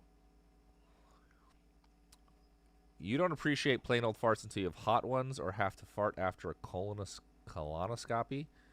Yeah, what is that? Are you is it extra power? The pipes are clean? Oh, man. Speaking of which, I got to wet my whistle. Next person to call in can take over the stream, so I could wet my whistle. Hey, what's up? You're live. Operation Jueves is a go. I'm back with that shitty ass flow. I'm listening to Disco 4 in this economy. Shred envy gives a tingle in my kidneys.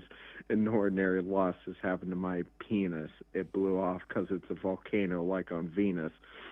chowing down on some strawberry Uncrustables. They're infinitely better than fucking Lunchables. Oh! I swear to God, man, I could kill you with my thumb. Like that one singer with a high-pitched voice says, everyone is dumb. Oh. Damn! Ow! Yeah. Bars in the house, baby. Hey, can you take over chat real quick? I need to wet my whistle. Sure. Go. Yeah, watch it. All right. Hi, chat. Hi, chat.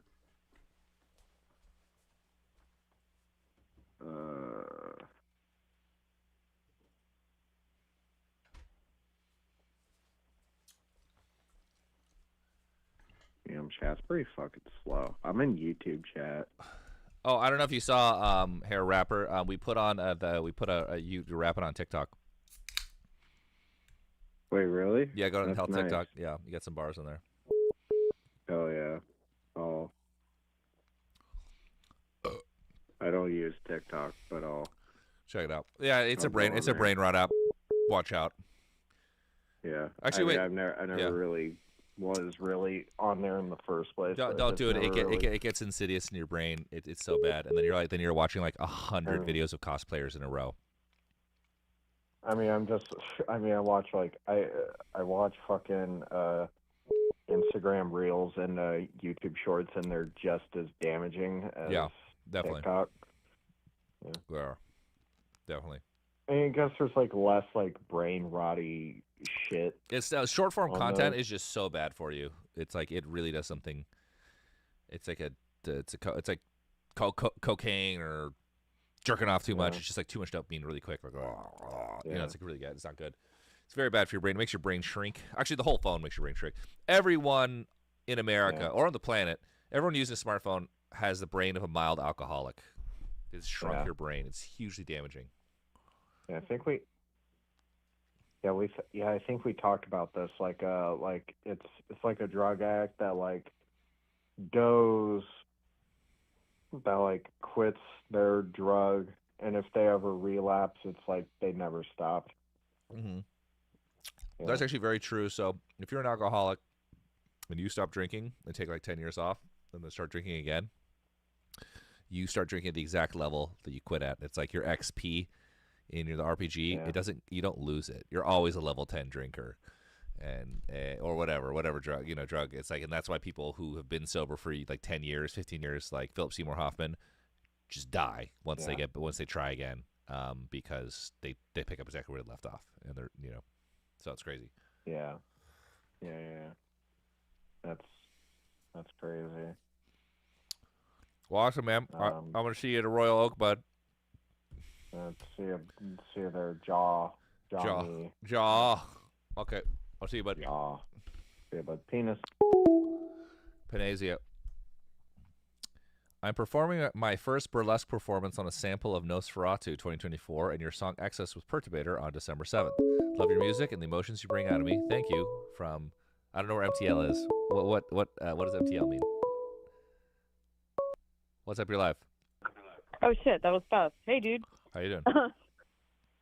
It's Two Story from Twitch chat. Mhm. I was wondering, do you ever regret any of the shit that you tell us? Well, if I got in trouble, yes. If I don't, no. Why did I say something wrong? No, I just because you talking about like the sexy dolphin that wasn't a sexy dolphin, but then Okay, also I'm not reminded me of fucking dolphins here. Let's the context is important. I'm not into fucking dolphins. I'm not banging there sea was also creatures. the I'm just listening saying party, and you're like, hey, VR porn. What's up with that? Well, okay. Yeah. Okay, well, I don't know.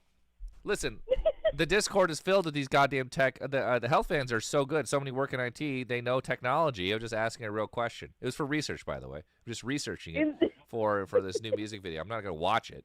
I'm just researching the concept. I just want to be aware of things that are happening in the culture.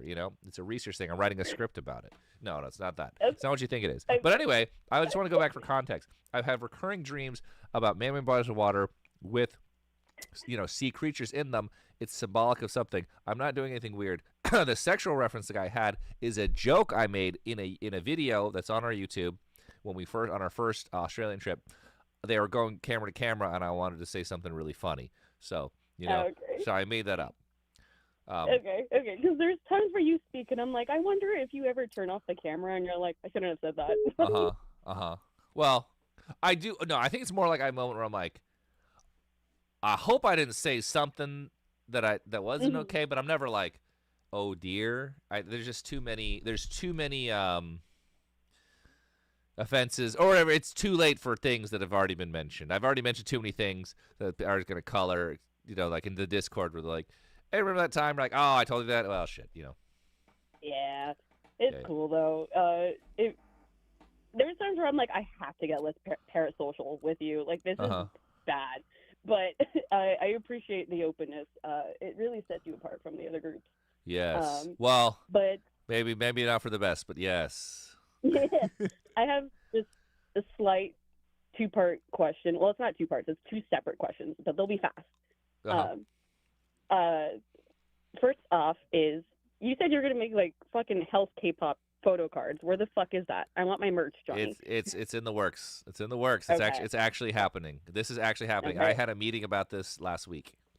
Okay, Sly. I already give you so much of my money. I'm ready to give you more. Well, get ready for the most this is the craziest like merch package we've ever done, and I'm really excited about it. Is it like limited? I don't think it has to be limited. I think maybe it'll be. The only reason it might be limited is that it might be really expensive to make. So it's just like, it's gonna cost us too much to do it. But like, we could still like it'll never.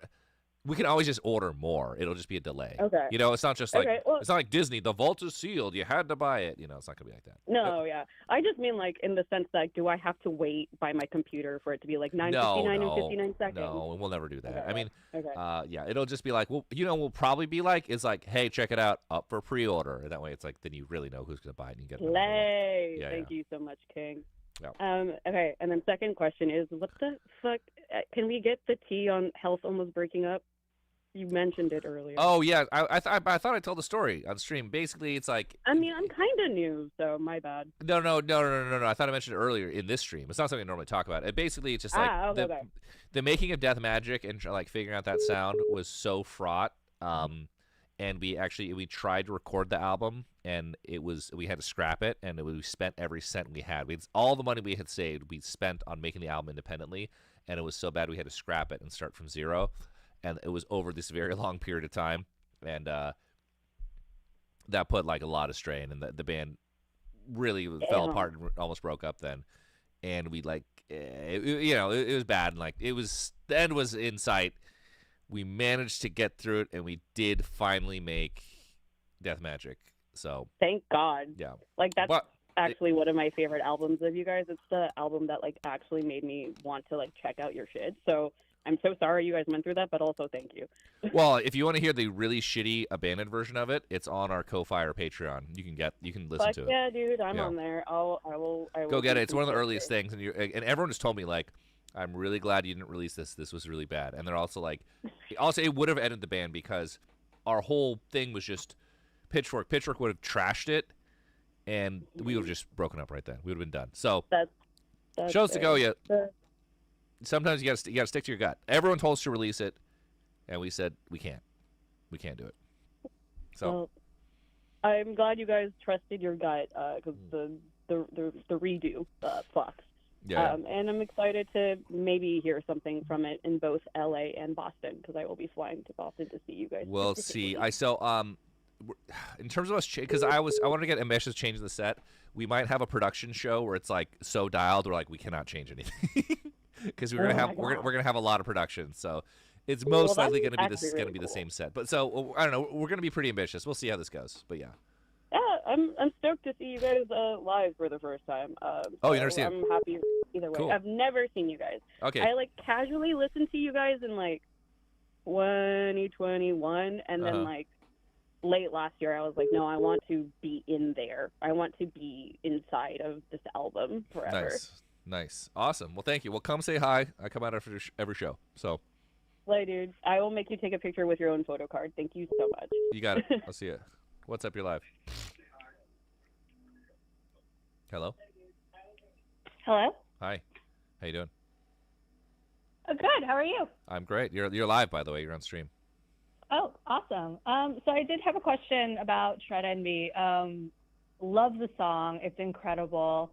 I caught it on the BBC One radio where Jake did the intro, and he mentioned that he didn't really want it on the album. I'm curious if you could just kind of talk about that. It's true. What was the thought process behind including the song or not including the song, and what do you think of the song?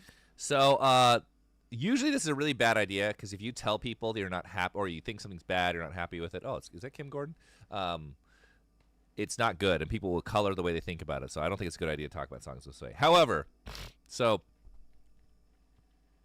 originally, up until the very end, Conflict DLC had another song starting it, and to make the numbers even, I was going to separate the outro. Actually, I haven't heard the album yet, but whatever. The long outro of the last song, I was going to separate to another track to make it 14 for the artworks because it had to be even so it can match the Rat Wars artwork. And last minute, we're like, we think the album's really strong. We wrote this specific opener for the album, and it's good, but it's just not as strong as the rest of the album. We should just kill your darlings, just cut it. And that song I was really behind because I really wanted this ambitious opening, and I was really pushing for that song. And I was like, it's like you got to just be honest with yourself. I'm like, you know what? It's just not as strong.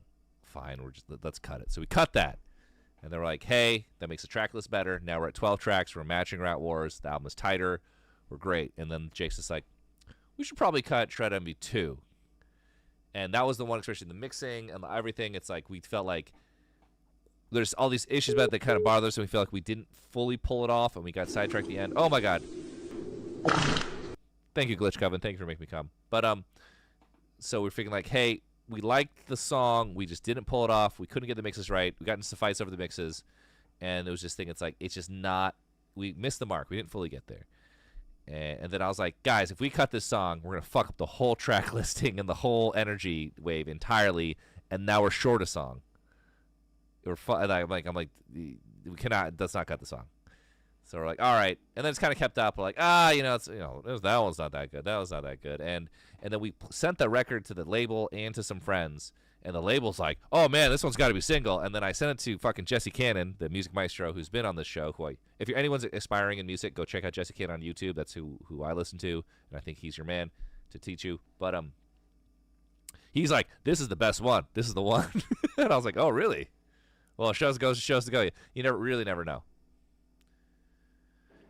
Awesome. Thank you so much. I hope to see you on tour. I have tickets for DC. I'll see you then. Okay, I'll see you then. Great. New song, Shred Envy. Please go check it out. Shred Envy as a title we've been sitting on for like 10 plus years or 15 years or something because Jake and I met at Guitar Center when we worked there. I think it was a guy being like, yeah, I don't like Joe Satriani. And the guy goes, man, that's just Shred Envy, dude. These are that or Yngwie. One of those. What's up? You're live. Hi. Hi. Oh, I'm on. Okay, great. What's up? First of all, love your music. And regarding your earlier call with that guy, please don't compare Dota to League of Legends. Okay. And are you working on Max Payne 4? There is no Max Payne 4, and there will never be a Max Payne 4. So, no. But are you sure? Yeah, I'm and sure. Why are you so sure? Because Max Payne 3 was not a mega hit. It was like it sold 4 million copies, and for it to be like a true hit in the zone, it would have had to sell 8 million. But even if it sold 8 million, the games are so big and make so much money. It's kind of like how like Valve. Like Valve can't make. I think they're going to eventually make Half-Life 3. It actually might be announced soon. Who knows? But like Valve has stopped making games because it's like almost they make so much money from everything else. It's like you can't allocate the resources. Just never like the problem. It's like a waste of time, quote unquote. Not because you know what I mean. So GTA is so big, and GTA Online is so big, and Red Dead is so big. They just can't. You know, they used to have all these other titles. It's just you can't do it. You can't allocate the team because it's just not that profitable. And the game wasn't that big. Like LA Noire and Max Payne 3 were not. They were disappointments in terms of sales. So it would be a really weird move to make a fourth. You know, but there's just a reality. It's like it's just not. shit is so massive. You know, I think there's a story about this woman at Valve. She was like, she'd come up with these great ideas to Valve, and she's like, I have this great idea. It'll make us $150 million. And they're like, huh, $150 million? That sounds like $1 billion. So anything under $1 billion is not worth anyone's time. You know, because like shit is so crazy. These like things of scale, stuff that you can't even fathom. I just think a lot of Max Payne 3 fans are going to be really sad. They're, you know, they exist. Once again, this is purely my opinion. I don't know. I don't know how things work. If I get a phone call tomorrow, Max Payne 4 is happening, I'm like, woohoo! But yeah, that'd be sweet. But I'm just saying, this is my 100% my interpretation. But knowing how things work at stuff on that scale, this is just how I assume it's happening. But that's the story I definitely heard from Valve. I watched that on YouTube. But yeah. Okay, and about Valve. Also, the voice of Max Payne. The voice of Max Payne is dead, by the way. James McCaffrey died. You know, I think it was a year or two ago. So that puts a huge that also, you know. You're telling me this for the first time. Oh, I thought the story ended pretty well with 3. I mean, obviously a 4 would be awesome because would love to do it, but like, you know, it's fine. It's a great trilogy, and they're remaking 1 and 2, so now you can play 1, 2, and 3 all fancy. I would love a remaster of 3 more than anything. That would be awesome. Well, that's great. Thank you for taking my call. Awesome. And keep making great music. Thank you. Johnny Health, 2 things. Have you heard of Saltillo or Saltillo? Formerly Sunday Munich, one of my favorite bands who survived the industrial apocalypse. And no, never heard of him. I'll check it out. And 2, the next time you talk to Trent Reznor, ask him to tell you the Marilyn Manson's dog story. Trent's my godbrother. Okay? What's up, you're live? What's up, John? How you doing, bud? I'm doing great, bud. It's Jueves. Brother, once again, hitting strong on the song. I always appreciate it. It's a banger as always, man. Thank you, bud. I was going to ask you this. I haven't been able to get up to this question, but so Children of Sorrow. Have you guys ever tried to play this live, or was there any plans for that before? But so right now we are looking for and auditioning a live guitar player. We need a heavy metal guitar player. So on the U.S. tour, basically all 2026 touring, we're going to bring a 4th guy so we can play Children of Sorrow, Vibe Cop, Shred Envy. Jesus. All these really, songs, you know. Brother, because listen, man, like I said, like I've said this to you before, but Children of Sorrow is what hooked me to you guys. Because I was like, you just don't have a song like that in your repertoire. And Vibe Cop was the only thing that kind of sort of hit that for me. Yeah. And I was like, okay, I see what you mean now. Yeah, we couldn't play live because that's Willie Adler from Lamb of God. That's him on Vibe Cop and on Children of Sorrow. So, you know, that guy's a shredder. You need a shredder. Yeah, you kind of you need somebody knows what the hell they're doing. Right. Yeah, but you know what the great news is? Those motherfuckers are a dime a dozen. There's just millions of these like just fucking machine guitar players you can get. So we're gonna get one. I mean, I figure just like there's so many and they're so good, we should just get one of these complete like machine guys who are like insano computer tight, you know? Oh yeah, dude. It just feels like so. Because here's the thing, I'll go ahead and tell you this too, because I remember you were talking about this one of your streams recently, where you're like, yeah, the whole identity start of our song, set list. It's like that's getting done. Like we're totally moving on from that and coming up on the next tour. I was like, that's good though, because 2026. I think the idea is we want to open with Vibe Cop. So seriously, but we're gonna need to do that. So yeah, we've been thinking we're gonna start having meetings out. We want to start experimenting with production and lights, and having a 4th member, and like really taking the health show to the next level. So yeah. Oh my! I'm just thinking right now the riff and how like it kind of lingers for a second, and then you just fucking boom, you full force. You come in with that. That's a good idea. I like that. Also, Carbon and Brute's going to play before us, right? So Carbon and Brute, the crowd's going to be really hot. The crowd's going to be dancing and moshing at Carbon and Brute. They got some ham shit. So it's like, all right, end of the night, we should be going out guns blazing. So it's like, it's like, So yeah, that's the idea. I think. See what's hard is like I'm starting to kind of like do a little ranking of your songs right now, what I've heard, and Vibe Cop's kind of hard to beat. I'll be honest, like just how hard you guys went on that. I just didn't expect that one. Well, yeah, it's Willie Adler, also the mix, Drew Folk, Wizard Blood, a lot of factors. But yeah, and just like that shot. I got to tell you this right now: the shot of you at the very end, where you're like kind of coming forward. I know it's flashing. It's kind of hard to describe off the top of my head, but where you're kind of like you're just kind of just like swooping forward with your little poncho you got going. And I was like, my man, like he's in the light. Is like getting epilepsy from it. I was like, yeah. Nice, man. Thanks, bud. I love that jacket. It's my homie's jacket, and I was just like, "Yo, look, let me buy this off you." I'm like, "I'll pay you full price." He's like, "It's worth more." I'm like, I love that. You're like, trust me. He's like, "They don't make it anymore." I'm like, "I don't care." I'm like, "What are you gonna do with it?" Like, I already wore it in the music video. Like, I'll buy it from you. Let me buy this like, off I want it. You don't want it. And he's like, "Nah." I'm like, "Dude, come on." So I still keep hammering. I'm like, "Let me buy that fucking thing." Buy the jacket. Yeah. I love it. Yeah, man. Well, shit. Thanks, bud. I appreciate it, man. I'll see you next year. See ya. Yo, Johnny, all the Chainsaw Man clips in the new video had me so stoked. We got to get you into our Crunchyroll office here in Dallas. Yes, I've been meaning to come to the Crunchyroll office for a long time. I forgot who it was. I was talking with Crunchyroll. We did interviews on the Crunchyroll website.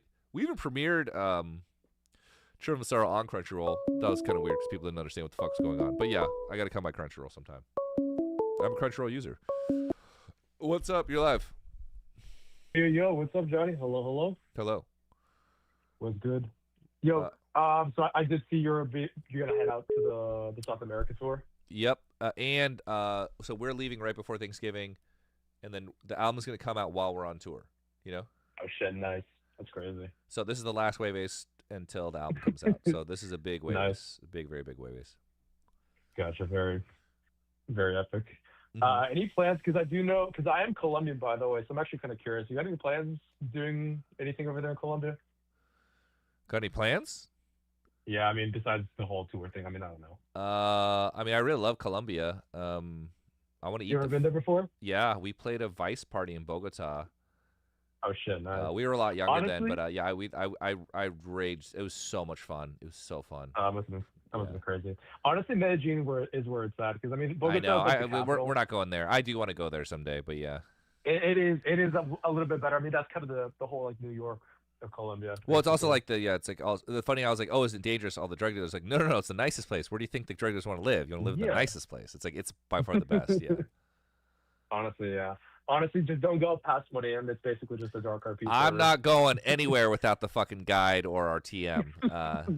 No, yeah, that's completely fair. But like, no, it's just like you go past 1 a.m. It's like it's over. Like you're completely on your own. Yeah, we went out to a party and in Bogota, and I remember we were all crammed into this tiny cab, and we started getting terrified because the cab driver was gunning it. He was going like 80 miles an hour, and he. Those taxi drivers are like. He ran like six red lights, and we're like, dude, we're gonna fucking die.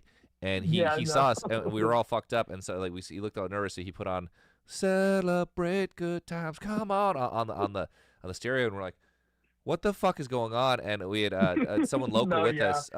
This local girl was with me, and I was like, what the fuck? And we were so crammed in there. She was sitting on my lap. We were like this, and I was like, she could see how fucking shitting our pants were. She's like, no, if you stop, they will rob you. So you have to just. Yeah, that is true though. Yeah, absolutely. Like even, like you can't even have like your window down, like with your phone out. Like it's fucking scary sometimes. Yeah, everyone's like, don't check your fucking phone. So like, you know. Obviously, yeah. If your phone is new, yeah, you're gonna get people like eyeballing. It's like, oh god. Yeah. So I'm gonna, I want to. Obviously, I'm a gigantic fucking tourist, and I want to do tourist shit. I just don't want to get robbed. No. But yeah. So, but our tour manager is from Brazil. She flew to LA just to make sure to guide everything, and she's super veteran, so she'll know what to do. So. No, that's nice. That's pretty nice. Honestly, I feel like the street food is like the best thing to try. I'm gonna be honest. The burgers and hot dogs. Oh. The street food. Oh yeah, I mean, I love the food. I mean, I'm gonna eat whatever anyone says is the thing. I'm gonna turn the camera on. And I'm gonna eat it. So expect like 100 videos of me like. Yeah, no. Them. So I'm excited. Them hot dogs are so fucking good, dude. Like. Actually. Oh yeah, so apparently the hot dog in Chile is the thing, the completo. So I can't wait to eat that. I should make a checklist. I should just be like. Yeah. Yeah, I'm very excited. And then also back in Mexico City, one of my favorite cities in the world. I love eating in Mexico City. It's amazing. Yeah, honestly, because I haven't really been that often to like Bogota. Like, I can't really think of like that many things to go see there. Because I'm sure the show will be awesome. The show will be great. Oh yeah, hopefully so. Yeah, because I've lived in like Medellin for like a couple of years, and then like just went around a couple of towns or cities where like my family's at. But like Bogota, like went to like 2 times, and like one of them was literally just to renew my passport when I was like 9. Nice. Nice. Yeah. Also, I think it was a really funny coincidence how yesterday I went to see the Chainsaw Man movie, and then today I just see the fucking y'all drop another song. I'm like, oh word. Well, it's been a long time. People have been like, yo, Chainsaw Man, and I'm like, I know, Chainsaw Man, yes. And then it was like the whole Shred Envy video, because we try to film so many videos for like a very limited budget, and so from the very beginning, we filmed the shit. We filmed Vibe Cop, and then the last 2 minutes, we're like, all right, everyone, change really quick, put on this red light. We're gonna film this for Shred Envy.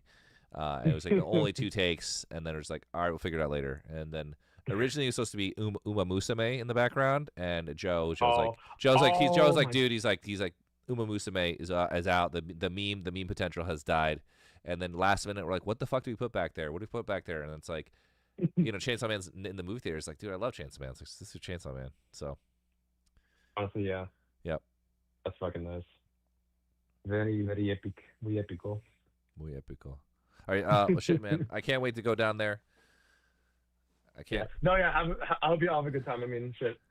Gotta represent the country. Oh, yeah, then when I'm in Argentina, I'm going to have my asado. I love my asado.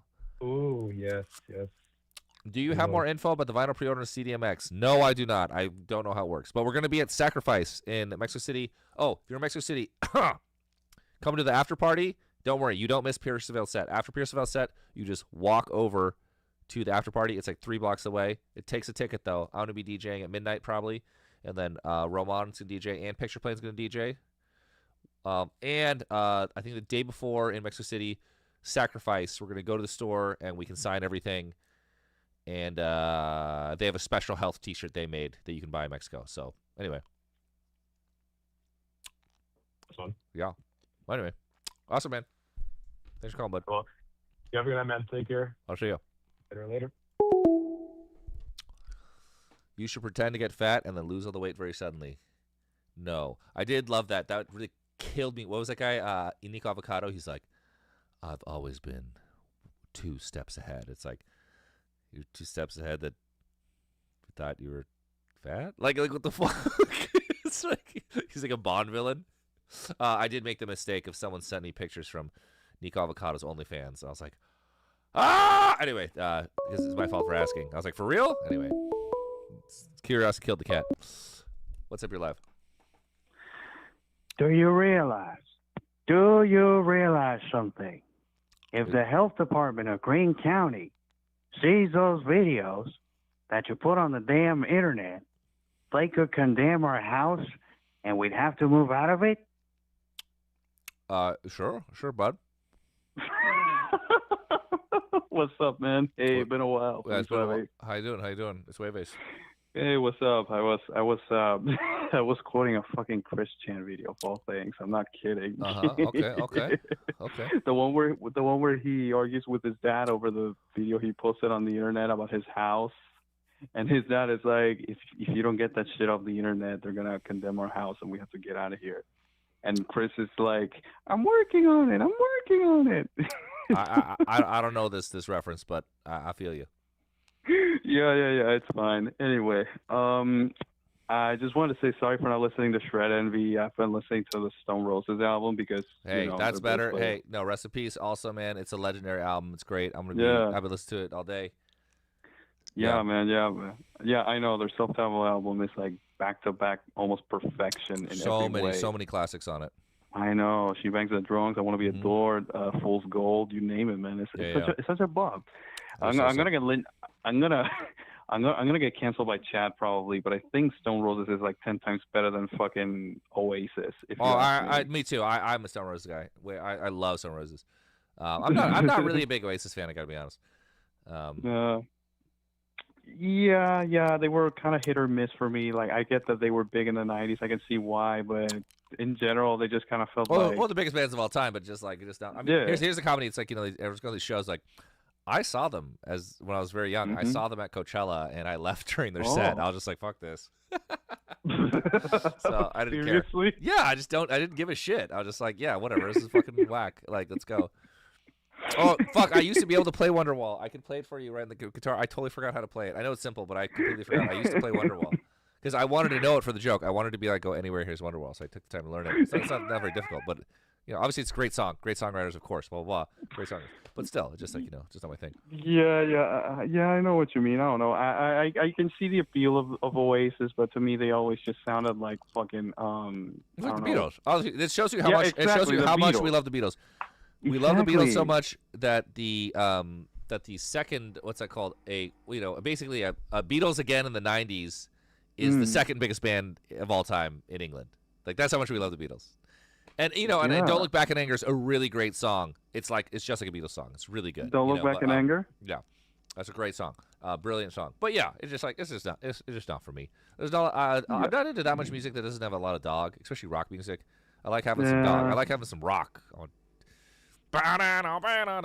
Yeah, you like that shit heavy. You like that shit. Yeah, it doesn't have to be insanely heavy. I just want a little bit of dog. It doesn't be that heavy. Yeah, I know. I know what you mean. But yeah, that song, "Don't Look Back in Anger," it's like straight up imagined by John Lennon, but they kind of did their own thing. It's like it gets to a point where it's like, okay, we get it. You guys like the Beatles. You want to be like the Beatles. Your lead singer, he wears glasses like John Lennon because he worships the guy. It's like, okay, you like the Beatles. We get it. I mean, they're the original. They're the first. So I'll tell you one thing. It worked. It worked for them. It worked. Yeah. I will say one thing though. I'm a big fan of them as celebrities. Those two guys are so fucking funny. They're so fucking funny and so good on the mic and so good at fucking roasting people. They kill me every time. They're really fucking funny. They're so funny. I want to be a fan of the band, but it's just like that. It's always like we're the only real rock band. We're so rock, and I'm just like, guys. It's like jangle. It's not like da da da. It's not like it's fucking Led Zeppelin or something. You know what I mean? But whatever. They're great. They're hilarious. Yeah, the Gallaghers are pretty funny guys and everything, and that's like that. But they also fight each other so much. That's why they broke up like so many times, and now they're reuniting. It's all hilarious. I recommend watching the documentary. It's a great watch. I love music documentaries. Yeah. I need to watch that too. Actually, I have a friend of mine. Now that Oasis reunited, I have a friend of mine who saw them live recently, and he was like, "Dude, I fucking cried. They were amazing. They were like my biggest inspirational band or something." He just he started yapping to me about the experience, and it's like, okay, man, cool, that's cool. They're not my thing, but it's a once in a lifetime kind of thing. How many bands have reunited that pulled such thing off in recent years, Oh, it's crazy. I think it's because they were gone so long and because how unlikely it was to happen. Obviously, these hits are fucking massive. New people are finding them all the time. Because, it's like in America, Oasis was just a one-hit wonder. They just weren't like this thing. Like, if you watch, the great thing about that documentary is how big it is. The comedy is now, this Reformation is so much bigger than the shows in the 90s. But that's how everything is. This crazy rockflation right now. It's unbelievable. I just saw Tame Impala, 3 nights at the Forum, 6,000 tickets. Pierce the Veil, 3 nights at the Forum. Nine Inch Nails, 2 nights at the Forum. Ooh. The crazy shit is My Chemical Romance. It was like 6 nights at the Forum, 5, and then 2 nights at Dodger Stadium, and now they're coming back in 2 nights Hollywood Bowl. Oh yeah. It's madness. Deftones. It's fucking out of control. Yeah. The it's called rockflation. Can I just have a little bit? Just give me a little. Just give me a little. Please buy our tickets, everyone. Yeah. Just give me a little bit of taste of that. Anyway. Yeah, I mean, I'm kind of glad rock music is sort of making a comeback. I saw Deftones live earlier this year, and they were amazing for what they did. They kind of played some of the new stuff before releasing it, actually, and it was we opened for them in London outside Crystal Park. Oh, Deftones. Yeah. You opened for Deftones? Yeah, it was Holy sick. Shit. Yeah, that's the show where they announced private music's coming out. Oh, I had no idea. Also, apparently they have like a new bass player because the other one guy had to leave for contractual reasons. His name is Fred, the new guy. I don't know much about him, but apparently he was like with Marilyn Manson or some shit. Interesting. I had no idea. I know their original bass player sadly passed away because of an accident, but it's interesting meeting the guy. When I saw him live, he kind of looked like a member of Weezer. Not gonna lie. Oh, Weezer also played that show, by the way. It was. Oh yeah. They did those guys too. Apparently they're still going. Yeah. They played it before Deftones. Oh, yeah. I think I read about that. Yeah, that's interesting. A little back to Oasis and Britpop, I guess. What are your thoughts on Blur? the band Blur. I don't know. With Damon Albarn. Woo-hoo. You never heard of them? Yeah, I've heard of them. I don't know. Oh, yeah, Song 2, yeah. I like Song 2, I suppose. I'm not a fan. Nah, it's fine. It's fine. I like that song on the Trainspotting soundtrack, I guess. It's good. I mean, I'm just not a fan. They're cool. Yeah. It's I mean, people prefer Gorillaz for a reason. I don't blame them, but yeah. I'm just not into that. I just know I was never into Britpop. If Radiohead counts as a Britpop band, then yes, I love Radiohead. But that's about it. You know, like I don't know. No, I don't know. They kind of were Britpop mixed with grunge and fucking Pablo Honey or something, but then they moved on to the weird experimental stuff, and they kind of just did their own thing. It's like they're not even Britpop. They're not. So maybe the first album's Britpop. But anyway, there's a good Britpop documentary I saw called Live Forever, which I also highly recommend. I'm a huge fan of of what's that called? Just music documentaries. I just love all music documentaries. Doesn't matter who it is, what the music is. I love music documentaries. Yeah. I gotta write that down. The last one I saw was some kind of monster again because it was on Netflix, but they took it out. But also, once again, these guys are all brilliant. I'm not criticizing any of these motherfuckers. They're great. I'm just saying personal taste. Obviously, these guys smoke my ass. I'm just saying, just not a mega fan of X-Band. That's all. Just normal talking, normal opinions. No, I get it. Don't chat's gonna lynch you or something. Don't worry about it. Yeah. No, that shit talk. I get it. Oh, okay, Pulp's Britpop. I like that song. I'm not a huge Pulp fan. This is hardcore. I'm not a huge Pulp fan, but I love the song Disco 2000. The song really gets me. Oh yeah, I like the lyrics. The lyrics really get me in that song. Yeah, but I don't want to listen to them. It's a great song. Anyway, but yeah. Yeah. What about the guys who did Bittersweet Symphony? Apparently, their lead singer is still around making music or something. Yeah, the Rolling Stones gave him the rights back, which is nice. Yeah, I read about that. That's one of the crazy stories in music, and it was all because of one interview where he was snarky. So this is also why you never ever want to be on record if you're in a band talking shit about another band, unless you're trying to beef. It's not a good idea. Yeah. And that's why I never want to be on record talking shit about anybody. Everybody. Yeah, man. Yeah, it's not like you're gonna do a diss track either, but yeah. I will never publicly diss anyone because I am way too easy to make fun of. It'd be so easy to make fun of me, Yeah, that's fair. That's fair. Yeah, because you say something about someone, a couple years later, it's gonna come back and bite you in the ass. Is it the Verve or is it the Verve Pipe? The Verve? Is it the Verve or the Verve Pipe? The Bittersweet Symphony? No. It's the Verve. There's also a record label. There's also a record label called Verve, but no, these guys are the Verve. Who the fuck is the Verve Pipe? I have no idea. It's probably some underground band I never heard of. I have no idea. I'm sorry for disrespecting. Yeah. I gotta look this up, but no, the band who did Bittersweet Symphony was the Verve, and they lost, and they couldn't make money off of Bittersweet Symphony because of the Rolling Stones and shit.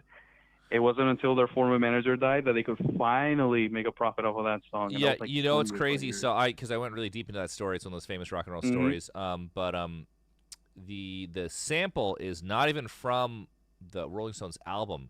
It's from a symphonic interpretation of the Rolling Stones album, which is extra funny because I heard the Rolling Stones album, I'm like, I didn't hear that fucking sample. It's like, no, it's in this weird novelty record of someone's interpretation of it or whatever. Yeah, it's interesting. Oh, the Verve Pipe. Okay, there's the Verve Pipe. I'm not going The Verve Pipe did The Freshman. I wish I could play this music on stream, but I can't because of fucking DMCA. Yeah, unfortunately, I know it fucking sucks. All right, the Verve Pipe. Hey, Verve Pipe put out a new album this year. How about that? That's interesting. What a coincidence. I gotta look these guys up. They sound interesting. I gotta look it up. All right. Yeah. What else? I've been listening to. I don't know if I told you this, but I've been listening to the Blood Brothers. Oh yeah, baby. Yeah, man. I've been getting into them. I would say their best album is Crimes. Though I really love their March on Electric Children, but it's really lo-fi. It's so lo-fi, it might shock your ears. But I really love that one and Crimes. But yes. Yeah. Specifically, I've been listening to that one album you showed on the Amoeba episode. Yeah. I kind of forgot the name of it. Burn Piano Island Burn. Burn Piano. Yes, that one. It's pretty good, man. I was like, holy shit. Yep. Where was this my whole life? And you mentioned that it was produced by Ross Robinson, and I can definitely hear that. It is. It is produced by Ross Robinson. Yeah. This sounds like something I would listen to in in the 2010s, back when I was in school or something. I remember when I was in school, I was really obsessed with this Queens of a Stone Age album, like Clockwork. fucking goated rock album, one of my favorites, honestly. I don't know if you ever listened to it. Nope. You never listened to Like Clockwork? I was a big fan of Songs for the Deaf, and I like Rated R, but I never went that deep. I don't think I ever. Which one is like? I don't even know about Like Clockwork. When the fuck did that come out? Yeah, it's one of the more recent albums actually. Came out in 2013. It's so diverse in style, but it's so cohesive. Oh wait, no. Oh no, this is 2013. Oh shit, I don't even remember this shit. Yeah. Very off my radar at the time. Yeah, dude, listen to it. Seriously, it features fucking Trent Reznor. It features Dave Grohl. It features the guy from Arctic Monkeys. It features. Yeah, I think it features Elton John in like a single track or something. I don't fucking know, but very interessante. Well, I know the guitar player for Queens of Stone Age. Very nice guy. Troy, I think his name was Troy something. Yep. Troy Van Leeuwen. Yeah. I know that guy too. Well, not personally, but yeah, I know who he is. Sweet, man. All right. Well, shit, man. Yeah. I'm gonna keep moving. All right, man. Appreciate it. Take care. Johnny, you ever play Fury? Fury? What is that? What is Fury? What is Fury? Is this something fucked up? Actually, you know what? I shouldn't have hung up because I need someone to take over the stream because I have to take a dog a piece of it very badly. I do have to pee. Oh, I do love some Dust Brothers. We actually met with Dust Brothers to work on Death Magic, and it was one of the Dust Brothers, and he was going to get back into music. And I wish we had it, but there's an alternate version that he worked on that made Flesh World. I think that's track 3. No, track 4. Made it like Big Beat. It was like the sound like the Prodigy. What's up? Hey, what's up, man? I don't know if you're taking that piss yet. Yeah, no. You know what? I'm taking a piss, and now that I feel it, I think I'd have to take a shit too. So if you don't mind taking over the stream, look at the chat, talk to the chat, read their questions. I've got to take a dog a shitara. I'll see you. All right, good luck. Yeah, Fury. Fury. It's not really like it's Fury with an I. Yeah, it's like it's not so much like I almost feel like it's almost like Sekiro or something, you know? Like, it's just very focused on this one particular style of combat, except with Fury, it's all like one-on-one. It's like duels. Every single level is a boss fight. And, yeah, it rips. And Johnny should totally play it because I think it's up his alley. I don't know if, like, I mean, I'll have to wait for him to get back, obviously, for him to confirm or deny. But, yeah. Oh, Fury is the cat. Oh, speaking of cats, who wants to hear my cat? This is Ozzy. Here, I'll put him on. He's purring pretty loud.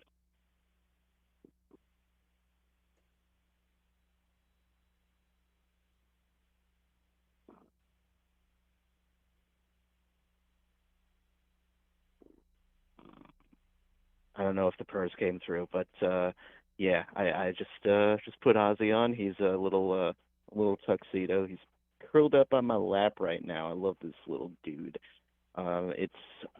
He is 11 years old right now, so in a couple of years he's gonna have his bar mitzvah. So proud of my beautiful boy. All right.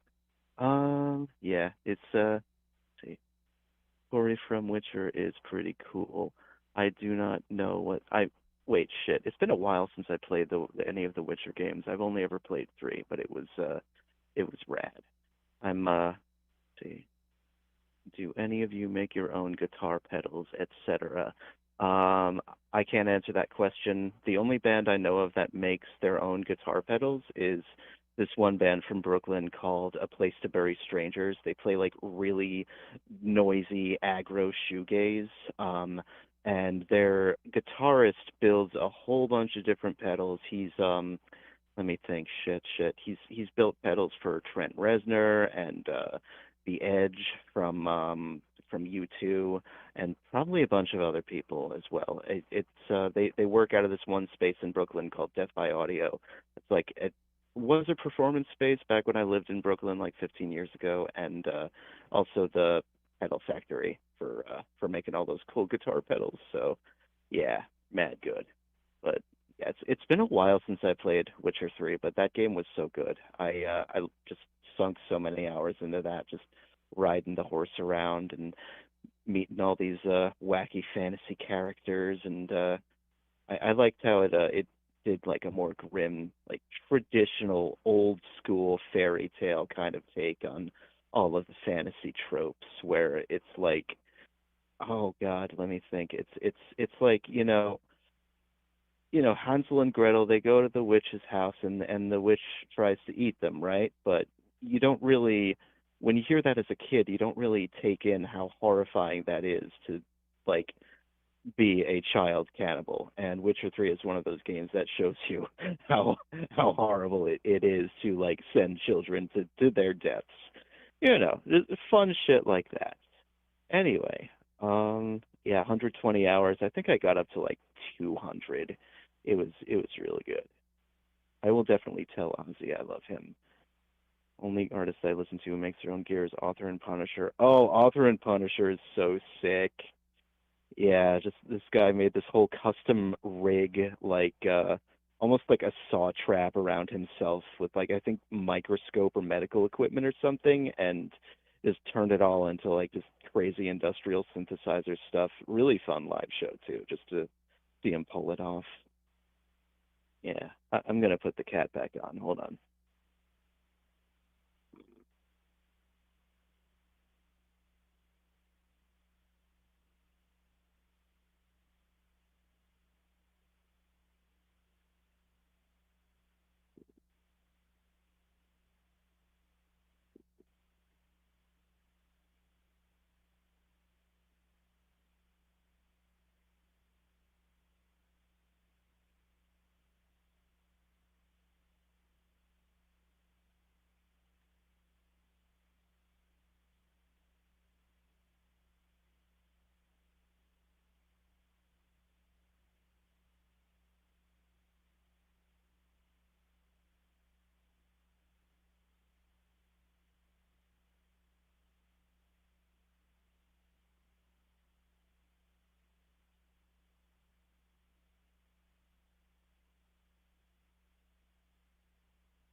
Yes, new Author and Punisher album is absolutely peak. I strongly encourage everyone to check it out. So what was it called again? I just put these albums on when I'm painting my little Warhammer minis, and I don't even remember any of the track names. Nocturnal Birding.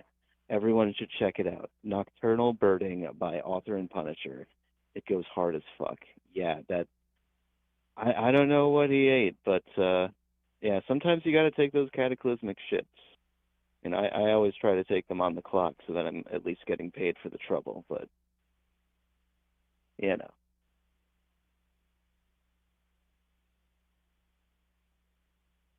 oh man, I wish I could take pictures of Ozzy and post them in the chat. He's such a little rascal.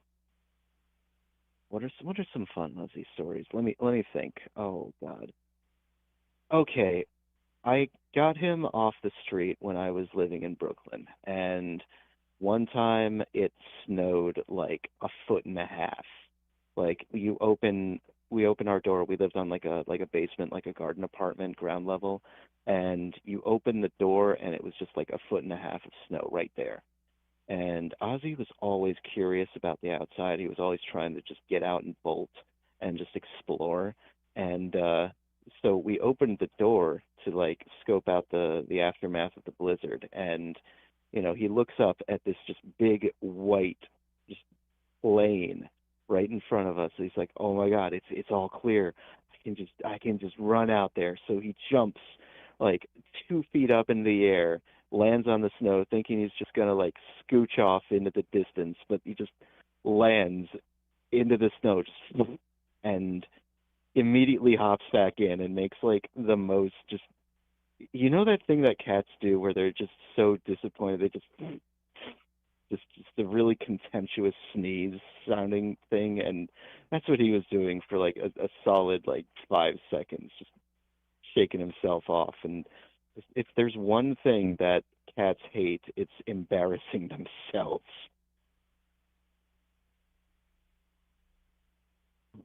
The surprising amount of overlap between the Fury community and the Nuclear Throne community. Yes, absolute facts. Absolute facts. Yes, Ozzy is a New York rescue kitty. When I was moving into my apartment, my roommate, who was my dealer, sent me a text as I was driving over with all my stuff, and she was like, "All right, listen, we got a surprise for you." And when I showed up, there was these 4 kittens running around that they had just found in a box on the street that morning, and we found good homes for the other 3. And we kept Ozzy. And the other 3 are, let me think, there was Magnus, Pepper, and Panda. And last I checked, they were all with loving homes and families. I will post his pictures on the Health Discord. Let me go ahead and take that out. But yeah, Nuclear Throne is absolutely sick. I sunk a lot of hours into that one too. It's there's something about those like twin stick roguelikes that just really scratch an itch for me, like Nuclear Throne and what was the other one? Nuclear Throne, Enter the Gungeon, Binding of Isaac, and Hades to an extent. I haven't played Hades 2 yet, but if it's anything like the first Hades, then it's absolutely wonderful. Right? See. Oh, all my best pictures of Ozzy are on my phone. I'll post them on the Discord once I'm off the phone here. Once Johnny comes back from shitting his whole guts out.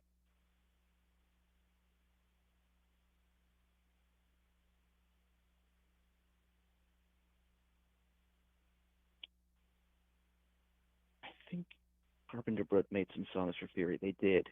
Like the soundtrack of Fury is so important.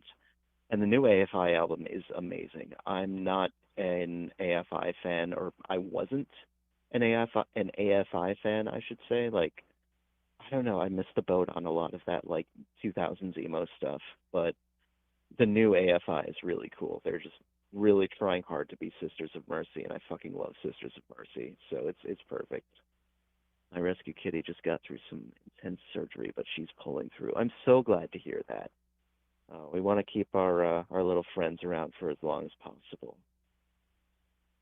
Yeah, Ozzy's been his style's been a little cramped because my sister dropped off her cats here a month or 2 ago. She's trying out the nomad life for a bit since she can work remotely for her job, and so we've got her cats. They're fucking Grinch and Scrooge is what she named them. And Ozzy's been bullying them a little bit, but they've been getting along well.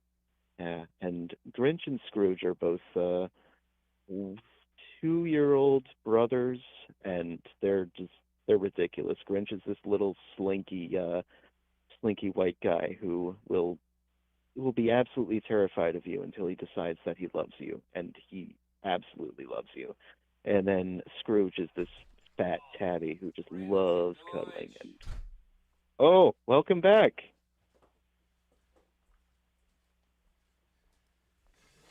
Johnny, are you there? Yeah, I'm here. Johnny needs a bidet. I have one upstairs. I have started to use it a little bit more. Oh, nice.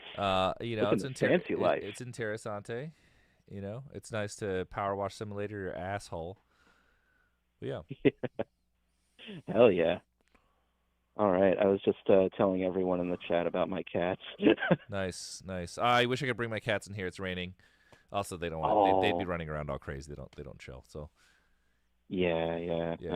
When cats realize that they get cooped inside, it gets a little crazy for them. Yeah. All right. Well, anyway, what'd you call about it originally? Oh yeah. Well, new song kicks ass. I've been a fan of you guys, not to date myself terribly, but like, oh god, since like the Crystal Castles remix of Crime Wave, Jesus. So that's damn near the very beginning. So yeah, it's about as early as it gets. Yeah. Yeah, damn. But yeah, it's your entire like evolution of your sound over the past like almost like 20 years ish has been really, really fun to kind of sit back and watch, and especially with like a lot of the early stuff being super discordant, but then just going full bore into like the more like metal stuff. It's just like, oh yes, you're meeting me right where I am. It's beautiful, and I'm super hyped for the new record. Also, for everyone asking, no, I didn't wash my fucking hands. Oh man. Oh wait, did I? No, I didn't wash my hands. I didn't need to. I'm running back here. We already went over this. But yeah, I'm not against washing my hands. I mean, I generally try to. No, I use Aesop soap. I did a podcast today with Joel Madden from Good Charlotte. They washed my hands with some. Nice. I washed my hands with some wonderful Aesop soap. Hands smell very good. Beautiful. Yeah. All right. Yeah. Let me think.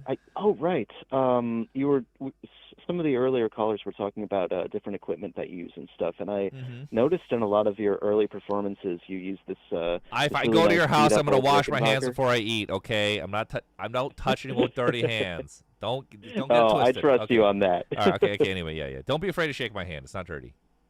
Yeah. No. Okay. No, we meet in the club, and I'm totally glomping your ass. Anyway. Okay. Old school, like Rickenbacker 4001, 4003. I forget the numbers exactly, but I have a 4001 right behind me, right there. That's the one, yeah.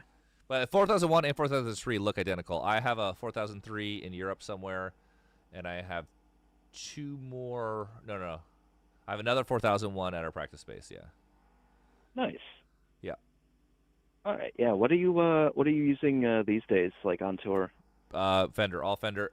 We are Fender sponsored artists, but also, let's be real here, Fender's kind of the best, and for everything we're playing, I mean, Fender P bass is still it's like the first bass ever made, and it's still kind of the best. I mean, there's also really cool basses, but you really can't beat a P bass. I have a jazz bass, and I have two P basses, and right now, Fender is building me a custom fucking Asuka P bass right now, so I'm gonna have. Oh my god, dude! Yeah, it's gonna be. People are gonna freak when I have it. I'm gonna post it. I'll post it once I get it. I'll probably have it at the beginning of the year next year.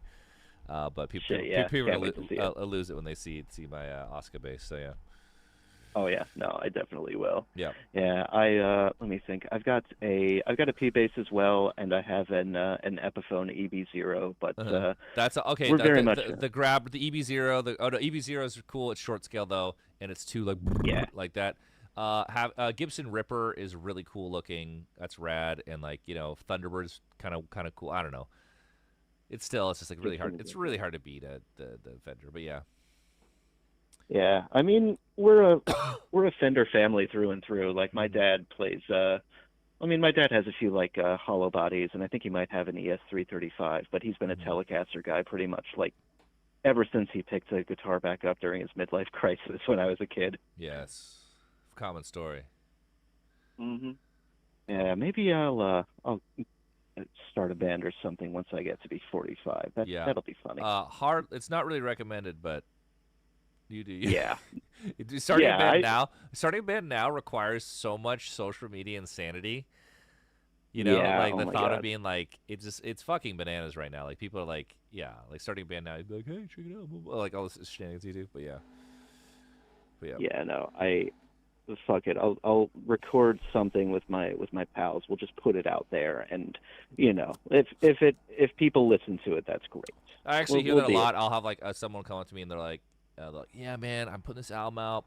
I want a label to put it out, but I don't want to do any promotion. I'm just just put it out. What's the label gonna do? They gotta spend money for you to put out this vinyl that no one's gonna hear. It's just this you gotta push it hard for people to check out these days. Yeah, no, it's just the pushing hard that just gets so just always making a post big things on the way, and then just nothing happens. Yeah. No, but. Oh, and I remember you mentioning a little earlier, talking about the whole story, when I first tuned in, talking about the whole story, it's just the ordeal of getting Death Magic right and how many hoops you had to jump through, and how close you came to just, the band breaking up. If you weren't doing music, what would be your plan B? Fine question. Now, plan B then? Depends on what time. I think plan B right now, I would, with zero knowledge of what I'm doing, absolute zero, even less than anything else. I would imagine right now I would just jump into the indie game scene. Once again, zero clue how anything works. I don't know how coding works. I don't know how computers work. that's what I'd imagine I would do, because that would be something very exciting right now. Previously, I guess if Health had broken up if Health had fallen apart 2013, basically, or 14, I would have tried to. This would have been really, in retrospect, really insane. Speaking of where things are now, try to go back into the film industry and then that which would have been horrible. Perhaps I would have done that, or I would have really tried this one. Actually, there's no way that I would have even tried that. I wouldn't have the balls because we wouldn't have been able to have any pulled off Death Match. We wouldn't be able to do that either. So yeah, I guess that's what I would have done. I'm actually not sure what I would really have done. I think that's what kept us from breaking up. Where it's like, all right, what do you do? And you're like, ooh, not sure. But yeah. So yeah, maybe I would have, because I worked in television. I was trying to work in the film industry before the band. That would be some serious life change trying to do that. Yeah. Which it could have been, but it wouldn't happen. So anyway, if band fell apart now, like a fool, I would imagine I would just be like trying to make some game that's gonna go on Steam. That could be terrible. It's like 2 years later, and it's like no one even looks at it, and you're like, oh fuck. But yeah, that'd be hilarious. At least I could use the band's clout to promote it. I'll be like, remember me? Yeah. Now I'm making this game. It's like Vampire Survivors, but it's like this. Yeah. Oh man, I am unreasonably hyped for you saw that they're putting out a Warhammer Vampire Survivors yes, book, and right? the guys who did Bolt Gun are doing it. Yes, that's right. Bolt Gun's really fun. I mean, it's gonna be the same game, but whatever. There's so many great Vampire Survivors already, but who cares? I'll probably buy it. But yeah, fuck it. I put Bolt Gun on the Steam Deck. I don't know if it's worth putting fucking Rogue Trader on the Steam Deck because it's just such not a Steam Deck game. But I really like this Rogue Trader, and I want to play Rogue Trader on. I get gaming on tour because there's all this downtime where I'm on the airplane, and I would love to play a really deep game instead of me just playing Bellatra for 10 fucking hours. But yeah. Yeah, no, Rogue Trader is so good. I don't know how far you've gotten, but I just got past the beginning intro. I'm doing the first mission I found where I go to this prison planet where they have a chaos uprising. Oh yeah, okay. But so far I'm just so in love. I love that I get to be a Rogue Trader. Also, I love it's ridiculous. It's there's a Sister of Battle. She's just in your crew. You're like, all right, whatever. Yeah. The comedy is cracking me up. I'm like, clearly she looks like Drew her she looks wearing power armor. It's none of these fucking bulls should be doing shit to her. She's getting smoked. I put on this really high difficulty, but who cares? It's a fucking game. But that's also in line with Rogue Trader is where 40K turns into D&D, and it's ridiculous. You have an Eldar girlfriend, and there's an orc in the crew. Who gives a fuck? It's hilarious, Yeah, no. And so it's really cool. My friends and I have a long-running Rogue Trader campaign with the original pen and paper TTRPG system, and it's kind of a mess at this point because it's been going on since lockdown. But yeah, the makeup of the party is pretty insane. There's an orc freebooter and a Tau Farside Enclave guy brushing shoulders with a space wolf and a mutant navigator and shit like that. We have fun. It's sweet. I do the tabletop rules are in the game just like Baldur's Gate works, right? Yeah. They did make a few changes to make it actually more playable and a bit less obtuse, because the space combat in the original is a total mess. It doesn't even work. I gotta be honest. Game Workshop is really bad at rules. Yeah. They're terrible at it. All the Games Workshop games, you're so excited, and the rules suck ass. Yeah. Oh my God. Yeah. I am. My dad asked me to teach him how to play 40K, and I'm honestly kind of dreading it because the rules can be so granular and opaque. I did a podcast today, and they're like, "Can you tell us what Warhammer is?" And I'm like, "Yeah." And I start explaining. I'm like, "By the way, the game kind of sucks." For the person in the chat who's asking what Rogue Trader's like, it's Baldur's Gate. It's Baldur's Gate, but it's the 40K tabletop RPG. But the cool thing is, if you like Warhammer, rogue traders like the coolest thing. They're like the only way someone could be like independent and be like an adventurer in the Imperium. But you're also like a weird. You're either a pirate or you're like literally a billionaire, and that's like has complete freedom.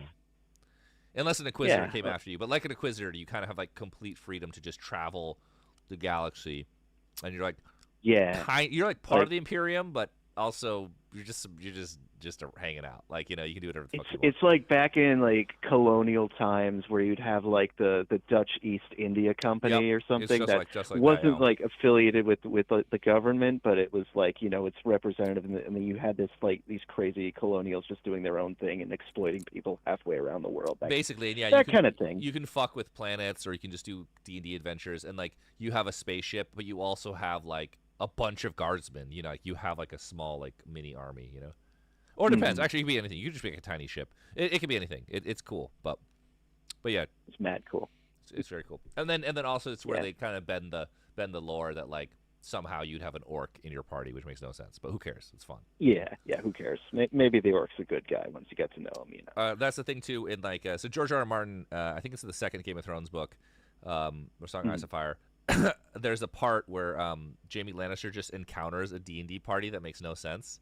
And it's so funny, and he did it on purpose. It's like it's the Vargo Hoat, you know. It's like he's the evil guy, but he was making a joke about how everyone in D&D is actually just a terrible person. But they just have a Dothraki, and it's like it's established early, like no Dothraki has ever crossed the sea. And there's just a Dothraki in the party. Makes zero fucking sense. It's hilarious. It's the same thing. There's just an orc in the party. But anyway, well, awesome, Bob. Oh, that's funny. Hell yeah, I am. God, back to Warhammer. I'm actually getting a Noise Marine tattoo on Saturday. Well, which style Noise Marine? Does he have a guitar or does he have a fucking gun? Guitar. Yeah, always. That's the way to do it. Sick. Hell yeah, yeah. I play Emperor's Children too, so they're my boys. I wanted it like I don't love some of the models. Like but yeah, that should be the coolest, you know, chaos faction. I think my favorite Chaos. They are to me. Yeah. I mean, they're cool. Obviously, Slaanesh, you know. Hell yeah. What's yours? Chaos? Or is my faction? Yeah. Chaos. I don't love the designs of most Chaos Marines. I think Death Guard look cool. I like, is it Iron Warriors, the one that are silver with the hazard sign? Yeah. I love that paint. I love that paint job, but there's no minis for it. I love that paint job. It is so hard to do. Like, you have to use like 2mm painter's tape. Oh yeah, I would never do that. Like it's the most fucked thing. I would never do it. But yeah, I was like, if I was gonna do Chaos, I would be Emperor's Children. But hell yeah, yeah. No, I just don't like thinking. Why do all the Emperor's Children's faces look grotesque? It's like, where is the temptation there? Where is the sexual temptation? Everyone's just like, you know. Very odd to me. Hey, maybe some people are into that. I don't know. I'm not gonna judge. I always thought that was strange because, you know, for me, Chaos, at least in Warhammer Fantasy, Chaos represents paganism, and the Imperium is Christianity, and it's not clear. Chaos isn't even evil. It's not even clear who's the good guy, who's the bad guy. You know, obviously 40K, 40K, you got to dramatize it, and 40K is so ridiculous. But still, even so, it's like, well, these guys clearly got to be the bad guys because they look fucking grotesque. You know, in the rules of storytelling. Right. But whatever. I mean, you could make them look like kind of alluring, but there's that grotesqueness underneath the surface that comes out. That I mean, that's hard to convey in like a little tiny little plastic head. I make sure they all have helmets. All my guys have pig helmets, and they all have helmets. Hell yeah. Yeah. All with the Mark 7. I have like a handful. I have a handful of guys that let skate through with Primaris, and I have a handful of Beakies. I like Beakies too, but I thought there's no cooler helmet than the fucking pig helmet. I mean, that's what made me obsessed with Space Marines, you know? Yeah, I mean, you know, you walk into like for me, it was like when I was living in the Netherlands as a kid, because it was kind of hard to find Warhammer back in the day, was stateside. But, you know, some kid brought in an issue of White Dwarf to school, and we were all flipping through it during recess and just like, oh, Space Marines, so cool. Whoa. Yeah, I had the same thing. That's what I was trying to explain to them. I went to a store, and they had like the Citadel calendar, whatever, like catalogs, and they're free. And the second I saw it, I was like, the orc has a gun? An orc can have a gun? And I was just like, I was like, oh, this is so fucking cool. So it's like, if you're a type of person, it's just like, it just speaks to you immediately, and you can't let it go, you know? Yeah, exactly. Like I've been hooked ever since. It's so stupid. Fun story. I actually when I first painted up my Emperor's Children, I started calling them the Pink Pony Club for the bit, and then the song came out? wife, well, even better, the wife of one of my Warhammer buddies just got it got her and her husband and me and one of my friends tickets to go see Chapel Roan, because it's like, oh, you named your own the Pink Pony Club, right? Let's go, dude. And honestly, like I saw Beharit the day before, which is like a real black and white kind of contrast, but it was pretty spectacular. She puts on a fun show. Oh yeah, I like Chapel a lot. I like her music. Also, I like that she's a bitch. Yes, it's great. Oh my God, no. Sea Strife 1991. Thank you for making me come. I really appreciate that. Thank you, Big Tech. Thank you, Big Tech. Hell yeah. All right, I'm gonna see you, bud. Thanks for taking over. All right, take it easy, man. Have a good night. Oh man. Oh, Fury is a bullet hell boss rush indie game worth picking up a Steam sale. Okay, I'll do that if it's good on Steam Deck. What made Expedition 33 so good? Also, is it kind of turn-based like the older Final Fantasy games? Here's what it is. It's French Final Fantasy, but here's what's so cool about it. Expedition 33 is turn-based Final Fantasy with a parry mechanic, and the parry mechanic is fucking cool. I'm dying to play that game. But, hey, what's up? You're live. Time to play the game. It's time to play the game. Ha ha ha ha. Ba-da-da. How's it going tonight, Johnny? It's good, man. It's Jueves. Big Jueves. Heck yeah. What you have for dinner tonight? Chicken noodle soup. Oh, I made my own chicken soup. I'm going to have some more after I get off stream. And I'm going to be scrambling tonight and tomorrow morning to get my fucking Peruvian papers, my Peruvian visa ready. Peruvian papers. Yes. I had some. You know what Indomie is? Uh-huh. Indomie? Indomie. You know what that is? No. Like instant noodles? Oh, they're the best. They're Oh, I delicious. like an instant Yeah, noodle. you know. I just don't call it Indomie. Oh, yeah. These are like saucy ones. They're not. They're not. What's it called? It's not broth. It's like a gooey one. Yeah. Oh, broth. Yeah. No, it was so delicious with broccoli. Oh, so delicious. Gonna ask you, what is your biggest like cooking fail? Like you're pretty Fail? into cooking. Yeah, you're always like talking about these amazing dishes that you're making. But, into like, cooking. when did you fuck it up? That you Oh, were like, oh no. I fucked it up before. I've like set my barbecue grill on fire and burned everything, and that was sad. I've learned a lot from my mistakes. I also set my oven on fire with grease. But I definitely learned a lot, and what I learned very easily is every time I made something that didn't taste good, I just didn't put enough salt. Once I learned that, all my cooking got amazing, and my cooking MSG. got I add MSG too. My cooking got amazing once I switched to I think diamond salt, the flaky kosher salt that's very light. So when you drop it, you drop so much more. It's hard to oversalt, and it's a way lighter taste, and it's really good. And my cooking changed overnight. I pre-buy like diamond salt. Yeah, if you now, go is to, it the brand or the style? It's the brand, and it's this very flaky, extremely flaky kosher salt. They sell these giant boxes, and if you go into professional kitchens, they almost always have this salt. All of them, from the cheapest restaurant to the most expensive, they all have this salt. So if you can find it, so every once in a blue moon, it's at Costco. When it's at Costco, I buy like 10. If not, I have to go down the street and like overpay. But people will charge you up to $50 for it. If you buy it at Costco, it's like $2, and it's massive. But I have like 10 boxes in my house right now. Could I find it at your average grocery store, or you think it's only at Costco? It's not your average store. Your average store, well, it might be. Sometimes it is. But make sure you get the right one. If it's like other kosher salts are rocky, they're nothing's even close to it. Like it's a specific one, and get it in the big box. I mean, they sell the small box too. It's called. I think it's a flaky kosher salt. It's called Diamond. It's called Diamond Kosher Salt. It's like I went into a professional kitchen and I looked back there and they just said it was just the same salt, and I'm like, yes, it's true. It's not iodized. It's just like it's flaky. Good night, Xana Dystopia. Have a good one. Burnt a couple pizzas, but I've never lit a barbecue on fire. That was so funny. I remember there. I had these guests over, and they were so mad at me, and I'm like, I'm going to go buy some Oh more no, food. that's And they're like, worst. and we'd all split the thing. She's like, are you going to pay for it? I'm like, yes, I'm paying for everyone's dinner. I'll be right back. Oh yeah. What happened? Was it just like It turned too high? The propane went up? What is it? What you put on it? There's too much grease, and they caught fire. You know what I mean? Like I just like all the stuff I didn't know back then. You know, and you know what's funny? It's just so much easier to cook with charcoal. Yeah. And it's so much better. I got rid of all my propane. I always have charcoal. My neighbor is big into those smokers, Traeger smokers. I have a Traeger. He's a redneck, so he makes some good I got a Traeger that was intended for Marilyn Manson. It was a freebie to our label, and I called our label. I'm like, guys, you know how much how much I love this what I'm gonna do with this smoker, and I'm like, Marilyn Manson is never going to smoke anything. You know that.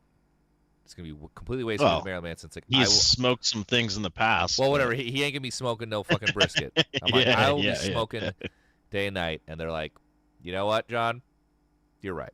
And they gave it to me, and I was like, yes. And then, and that's how I met Joe, who works with us, because he started calling me about smoking, and I thought he worked for Traeger, because I got this Traeger for free. Turns out he just got a new Traeger. Anyway. Worst thing I've ever done cooking is burnt a pizza. I was drunk, fell asleep, and it was in the oven for 16 hours while I was asleep. Man, you really were sleeping. Jesus Christ. Oh, yeah. I put it on, was drunk, went over to a neighbor's house, got home, went into the basement, went to bed. I was smoking cigs, so I didn't smell the smoke. We were having a campfire, and holy dog of shit, my neighbor came, or my fucking neighbor came, and he's like, dude, is your fucking house on fire or something? I'm like, ah! Oh my god, Jesus Christ. And the pizza was so burnt it was hard. It came a piece of charcoal. Yes, that's how charcoal is burnt. And I was so happy I didn't burn my house down, and it smelled like smoke in there for a whole week. It was bad. Oh, interessante. Don't fall asleep making food ever. That's very big. Extremely dangerous. Hey, another chatter was talking about Queens of Stone Age. Era Vulgaris is a very interesting album, I would say, because it's interessante. They started using it very interessante. Yeah. They started using synths, and it's maybe a weird way to put it. It sounds like a stoner rock band started smoking crack. It's really fucked up. There's a lot of dissonant chords and shit going on, a lot of synths and stuff. Song Misfit Love is a fucking amazing song, and they blow it out of the water live. A lot of people know their big hit, Song for the Deaf, has become a huge hit for them the last couple of years. But Misfit Love, man, that song's got some dog. Seriously. Nice. Yeah. It's pretty sick, and it's kind of a change for them if you're kind of used to their Dave Grohl stoner rocky radio rock shit. It's definitely different. Mind you, it does have, sexy songs. Sexy song. Josh Homme, he's pretty good at the sexy song. He does have can he croon? He can croon. Oh. He's Ginger Elvis, man. Come on. Ginger what? Ginger Elvis.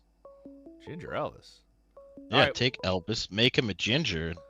Bro, that's Josh Homme. A little terrace. This might be a stretch each. Yeah. All right, well, dude, thanks for that. Yeah. I'm gonna move on. I'm moving on with that one. I was here. What's up your live? What? Gotta mute the stream. Gotta mute that stream. I can hear myself. Oh, my fault. Hey, how are you?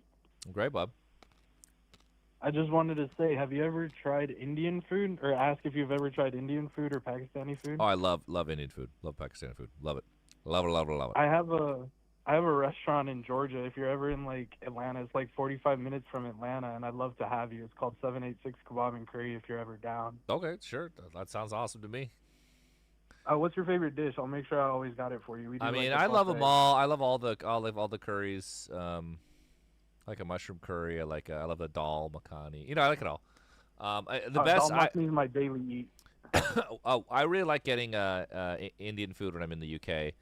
So As you should. It's some of the best. We have some customers from UK who like give good compliments, so I'd love for you to try it out. I think the best I've ever had was in London. There's this place called Jazz Indian, and it was like shockingly good. And then obviously I've been to the Curry Mile in Manchester. Also blew my dick off. So. God, it must be amazing. But it was such a pleasure talking to you, Mr. Health. You have a Awesome. great day today. You got it, bud. What's up? You're live. Hey, buddy. What's up, man? What's your favorite dish? My favorite dish? Oh, dude, I have to go with steak every fucking day. Yeah. How do you like steak? What kind of steak? How do you do it? Ooh, medium well. Medium well. Interessante. Oh.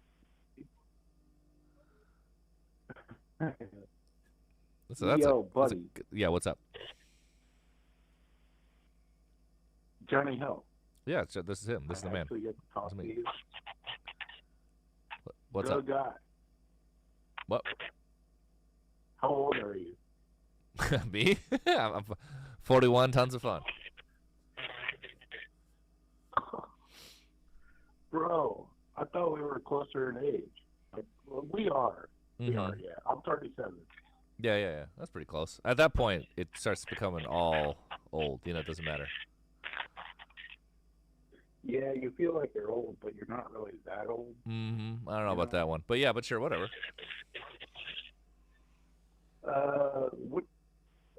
Yeah. You talked about Max Payne earlier. Fuck, I didn't even expect to go through. Uh-huh. Yeah, your connection is Doga Shitra, bud. It's really hard to hear you. Yeah, I'm on Wi-Fi. I'm on Wi-Fi, bro. Yeah, this shit is ass. It sounds like you're on the moon. No. Just said. That got a little better. Love you. Hello. Hey. Hey. Dogashita. Hi, Preppy Game. What's up? OKC was great. Sorry, man. I'm. Oh, bro, dude, can you hear me? Dude, thanks, bud. Yes, your connection's to Dogashitara. But thanks, bud. I'll see ya. Sorry. Dogashitara. Yeah, Oklahoma City was a rockin' town. You got me scared. I was gonna wipe my eyes. No, you got me scared about it. Whatever. The D. What time are we at? We're at okay. No, we'll stream for a little longer. I might cut it short because I have to figure out my fucking visa to join Pierce the Veil in Latin America, and I have a lot of paperwork to do tonight. It's gonna be a serious pain in my ass. But here, we'll stream as you Deutsch hair longer. Ring if you want to. Once again, for everyone who wasn't paying attention here, not here earlier, it's a big Jueves for many reasons. It's the last Jueves before our tour with Pierce the Veil in Latin America. It's the last Jueves before our album comes out in December because I'm gonna be gone on that said tour. And also, we had a new song out today, Shred Envy. Go check it out on YouTube or your DSP of choice. And yes, Tenacious D. I feel bad for Kyle Gass. What's up? You're live. Johnny the Fox. How you doing? Johnny Fox met Jimmy the Weed. He said, "Hey, man, I know your name." I saw you cruising with the lowlights. So how's it been, man? It's been great, bud. Excellent. Hey, I saw the new video clip. Looks very good. Thank you. Yeah. Who's the electrical guitar person? That is Sarah Graves, also known as Magic Music. Oh, are you going to have the extra guitar, for the shows now? Or? In 2026, we are going to hire a fourth live member because someone has to play all these metal guitars. Nice. And that way, Jake could do a bit more microphone swinging and absolutely, yeah, and they'll play on all the other songs cool. Too. So it'll be nice. Pretty cool. Yeah, cool. So something I'm wondering, how much of the studio equipment crosses over into your live rig? What any particular synths or sequence? Everything's in Ableton. Oh, really? Yeah. Yeah, cool. We have a bunch of Pelicans hooked up together with all the stuff. Nice. Yeah. And then all the guitars go through quad cortexes. Very cool. very streamlined because we got to be able to fly with it. and Yeah, we cool. want it as clean as possible. We're gonna try and expand it more, where we're gonna get more and more pro, like running a MIDI out from that to the quad cortexes, so it triggers it for you, so you don't even have to click them. Yeah, nice. So use main stage or something like that. No, we don't. Everything right now is just Ableton. Ableton seems to be able to handle everything. We used to even do our own monitors out of Ableton, even though they had latency. But now we are running a separate rig where we split all the signals, and then we have our own monitors, and then when they go, and then the rest go to the front of the house. That seems to be the thing to do these days. I mean, yeah. Then there's zero latency, which is sick, you know. Yeah, that's the go. I mean, the equipment's just getting better and better. Like I went to the Metallica show in Sydney the other night at the stadium. Actually I got good seats. It was right up the side where you could see the stage. But anyway, a friend of mine in Australia, Sam, who's our tour manager in Australia, he was TMing Suicidal Tendencies. Yeah, or cool. he was on their crew or something. So yeah, he was at that show. Yeah, nice. Well, they were great, but I mean the sound wasn't there. But when Evanescence played, I mean they're okay. I mean, probably too many power ballads for me. But and I wasn't drunk enough for all those power ballads. But I noticed they had a guy. They had their guy on stage with all the equipment and the magic boxes and computers and stuff. And yeah. The tech. They sounded a hell of a lot better. Of course. And I think that's the go. You need to be able to have all that pre-production there for those giant fucking concerts. Yeah, it's kind of funny. It's like the bigger a show is, you will actually prefer the more fake or produced, whatever you want to call it, like the least raw, because when it gets bigger and bigger and the sound gets worse and worse, less of the band stuff translates. So the bigger and bigger the show, the more and more like that direction you want it. Now the smaller the show, it's different. Like if you're right there, it's super awesome to just have like a raw stripped down set. But as it keeps growing and growing, you're just like, and you're like a million feet away, like this doesn't sound very good, Oh, absolutely. I mean, even like with Metallica, they were running like the drum triggers and stuff like that. Preppy Gamer. Oh, here, Preppy Gamer, you can take a photo with me if you're in I come out after every show. But yeah. Yeah. Oh, was that someone sent you a message? Oh no, sorry. I'm just reading the chat. Oh, okay. But yeah, no, it's interesting. What you were saying there, that is, it is like you do need the big production for the bigger shows, or else it's just. I mean, Suicidals are great, but it took me, sort of halfway through every song to actually recognize what they were playing because, the drums sounded a bit too acoustic, and when you got that if they're ringing, it's those stadiums and arenas and shit, it's just like they are not made for live music, so they just sound like ass. So and they're all built the same too. Yeah, they all look exactly the fucking same. Yeah. Oh, and it's like, dogs. But yeah, they're made to amplify the cheering, which is not good for music, Yeah, I mean, for me, the stadium shows. I mean, I kind of like sitting at them. I mean, the standing's a bit. But one thing, it is good, like you were saying before, the rockflation thing. I mean, it's cool to see people, like my age, which almost 50, and taking our kids to shows and that kind of thing, and that's cool. And to see the young kids getting into it, that's I'm into that. Yeah. So that's there is hope for the children, I guess. No, there was, because I'll tell you one thing. 10 years ago, everyone was talking about like, hey, this is gonna be over soon, and there's no headliners. And now it's like a lot of people are into it. There's kids into it, and there are headliners being made. So I'm like, hey, it's a very different situation. So rockflation is a great phenomenon. Yeah, that's it. I mean, because they're all rock's dead, but nah. I mean, Metallica did a sold out stadium tour here. AC/DC's doing the same, and even the other night I was working at the Lenny Kravitz show, and I saw him. I didn't see any of his set, but even seeing him after the show, he still looks as good as ever, and fuck, he's a cool motherfucker. Yeah, he's barely aged. Yeah. So Lenny Kravitz is apparently voluntarily celibate. He hasn't had sex for like 3 years or something like that. Wow, maybe that's the key. Maybe that's the key. It's the retention. You save your energy, save your juice, save your Yeah. Oh, by the way, I'm sorry I sent you that photograph on WhatsApp of the registration plate for the car that says "come" on it. Yeah. It's also funnier that it's on the back of a Pajero, which is a Mitsubishi like utility type vehicle, but it actually is spelt Pajero. So yeah, it's good, which apparently means wanker in Mexican or something very similar. So yeah, I like that we have wanker cars in Australia. So anyway, but you're probably sick of people sending you things to do with cum. I mean, God, you probably, I suppose as long as they're not sending actual cum. Yeah. Fine.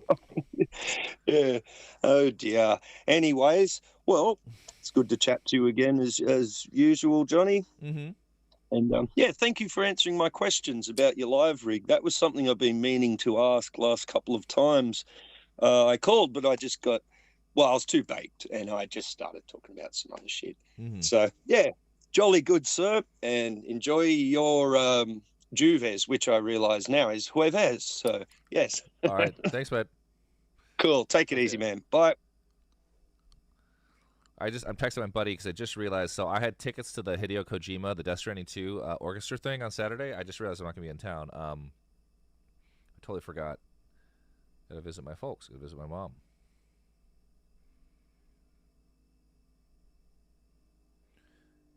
Special socks. The Pooh Vision. The Division. Can you still jack off with your seatbelt? What? What?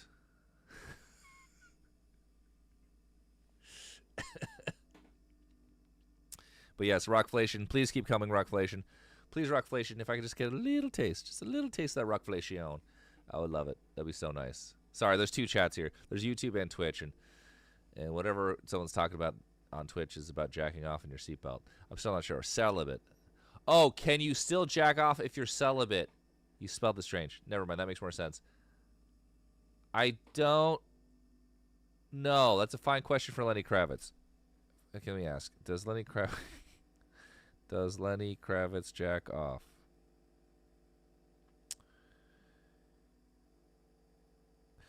Public decision pack celibacy, the abstaining for intercourse. Okay. He has not commented on whether or not he cranks it or not. So, I don't know. But he's clean living. He's working out hard. And hasn't dated for 9 years. So, all right. Here I'm putting in the chat. This is how you spell celibate. This is how you spell celibate. That's how it's spelled. Johnny, I was at the OKC show. You interviewed me and my sister. We said, "Hear me out, Vic." I do remember that. We posted a bunch of those interviews on TikTok. So you should have been posted on there, I think. The more you know. All right, let's run this. We're going to run this for 9 more minutes, and then I'm going to go figure out my fucking Peruvian visa so I can make this tour with Pierce the Veil. Fucking ads. Celibacy. That's why I thought incel is a ridiculous term. It's like way too complicated for that. Way too complicated to say celibate. Halibut. Do it just as a halibut. What's your favorite fish?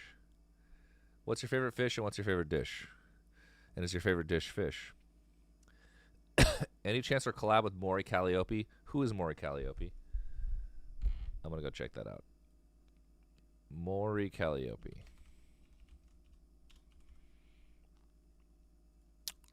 Whoa. Is this like a virtual artist? This better not be AI. It's like an anime girl. A virtual YouTube persona created by HoloLive, perky English-speaking pop rapper Maury Calliope. Okay. HoloLive, is that the big VTuber agency? What's up? Hello? Hey. How you doing? Hey, I'm great. How are you? Great. Jueves. Yeah, I just heard Shred at me. Is it Shred Envy, right? Yep, Shred Envy. Yeah. Okay, I was just making sure. It is so fucking good. Oh, So thank you. fucking good. Yeah, I'm very looking forward to the new album. Very excited for you guys because you're touring in North America. Oh, not North America, Latin America. Latin My America, bad. yeah. Yeah, sorry, I've been dissociating real bad, but Latin America, very excited for you guys. Mm-hmm. Very. Also very excited for the North America tour. Yeah. Are you become close to you? Do you have tickets? I haven't yet, but I actually, I've been able to work more, so hopefully soon. Nice. What are you working? What's your job? I've told you before. You Mm-hmm. probably recognize me by my voice. I work at Fry's. Sounds sort of. Is that, What? At Fry's? Yeah, in Arizona. Fry's is still around? Yeah. I used to love Fry's. So Fry's in LA was so epic. Fry's in LA had aliens and like going through like the wall and how this crazy diorama shit, and it closed down. I used to go there. Man, what the fuck? Yeah. They've never had that at my location. But maybe No, 'cause yours is different. It's like No. So Fry's in San Diego is the same thing. It was really boring. But the Fry's in LA, all of them have different themes, and one of them is alien invasion, and the other one is Alice in Wonderland, and they have the giant like mushrooms and stuff in it. I think they're all gone now though, but it was so cool. yeah, that's bullshit. Yeah. But so who's the guitarist that's going with you guys on tour? We don't have one yet. We're gonna start holding auditions. I think we're gonna try and find someone in LA who's really like robot type. But yeah, there's so many metal dudes. But yeah, I know a lot of people would like to be it, but like I don't want to deal with flying someone out there. So we gotta get someone in LA so they can practice with us. Oh yeah, no. For a second, I thought it'd be Willie Adler, but obviously he's going to be on tour at a different time. Dude, Lamb of God every year tours 150 dates a year, every year without fail. Yeah. They're never planning not on working. I'm planning on going this time. Hopefully, I really want to, because they've been one of my favorites. You're like Health is my favorite band of all time, but Lamb of God's a very close second for me. So they're great live. Lamb of God live is excellent. Yeah, I love Lamb of God. Yeah. But yeah, so I am super like dissociated right now. I've just been going through a lot. But how did you get into They're gonna say you're like on ketamine or something. I was like, whoa. Oh, good. How did you get into Brian Eno? Oh, well, Brian Eno's a super musical legend, so like I was always listening to his first album. So Hold I've on, always I'll been... be right back. I'll be Oh, right yeah. back. Okay, yeah.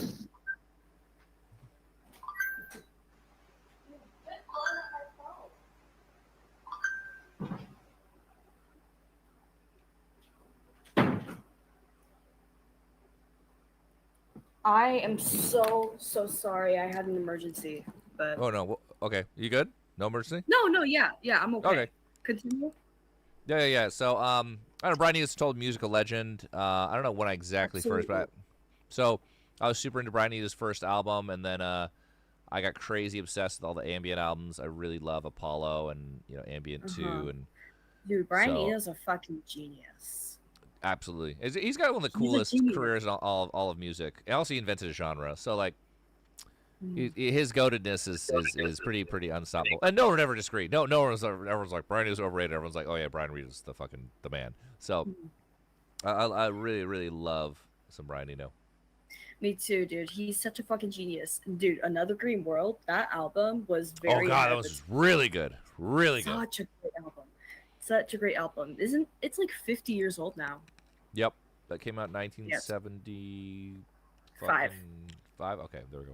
1975, which is very, very crazy to think about. But he's a fucking genius. Vangelis too, though, to be honest. He was very, very smart. Bump. Blade Runner soundtrack, baby. Oh, hell yeah. I love the Blade Runner soundtrack. Let me look it up real quick.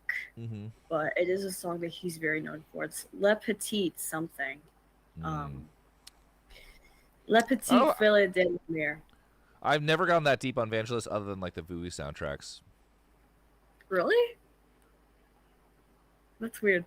I highly recommend L'Apocalypse, the I mean, I do not know how to pronounce that, but that album, highly recommend. Yeah, Le it's Petit such a good album. Apocalypse. Let me check this out. What? Evangelist. I'll rock some Evangelist tomorrow. Yeah, it's really fucking good. It's a very good album. That entire album's like, because I have a playlist specifically for sleeping. That entire album's in that playlist. Really good. Okay, I'll check this out. Nice. Yeah, he's really good. I mean, obviously, Chariots of Fire, one of the most famous pieces of music all time. Oh, absolutely. Yeah, the Blade Runner soundtrack is very good, though. I love the Blade Runner soundtrack. My God, it's so good. Me too. It is such a good album. But yeah, also, I know that this is super far, but as far as the US tour, are you planning on having like tour exclusive merch? Yeah, I do wonder about, like, there's always a tour t-shirt and there's always new designs. I'm down tour exclusive, but also I'm like, does it have to be tour exclusive? Like, do people prefer that? Because, like, you can always just buy it after the tour, too. Yeah, that's true. That's true. But I don't know. How about this? There's the tour shirt is always, like, the tour merch, and it's unlimited, but it's often, like, it doesn't sell out, and then after the tour, no one wants it. People only want to buy it, like, then. So I'm not sure. Hell yeah. Yeah. Hell But, yeah. we'll see. Who knows? I mean, I think this tour, I think it'd be cooler to do, like, almost all new merch next year instead of... Yeah, because I really want to get the Oscar shirt, though. I really want to get that. Oscar shirt's gonna be there. The Oscar shirt is so successful. It's just like people just want it, so we're gonna have that for sure.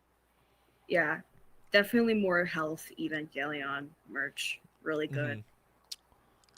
Or we could do maybe different. I don't know, that Oscar shirt is hot, and we haven't had that in the U.S. like at a show yet. So Yeah, you should definitely do more merch of Power from Chainsaw Man. oh, Power.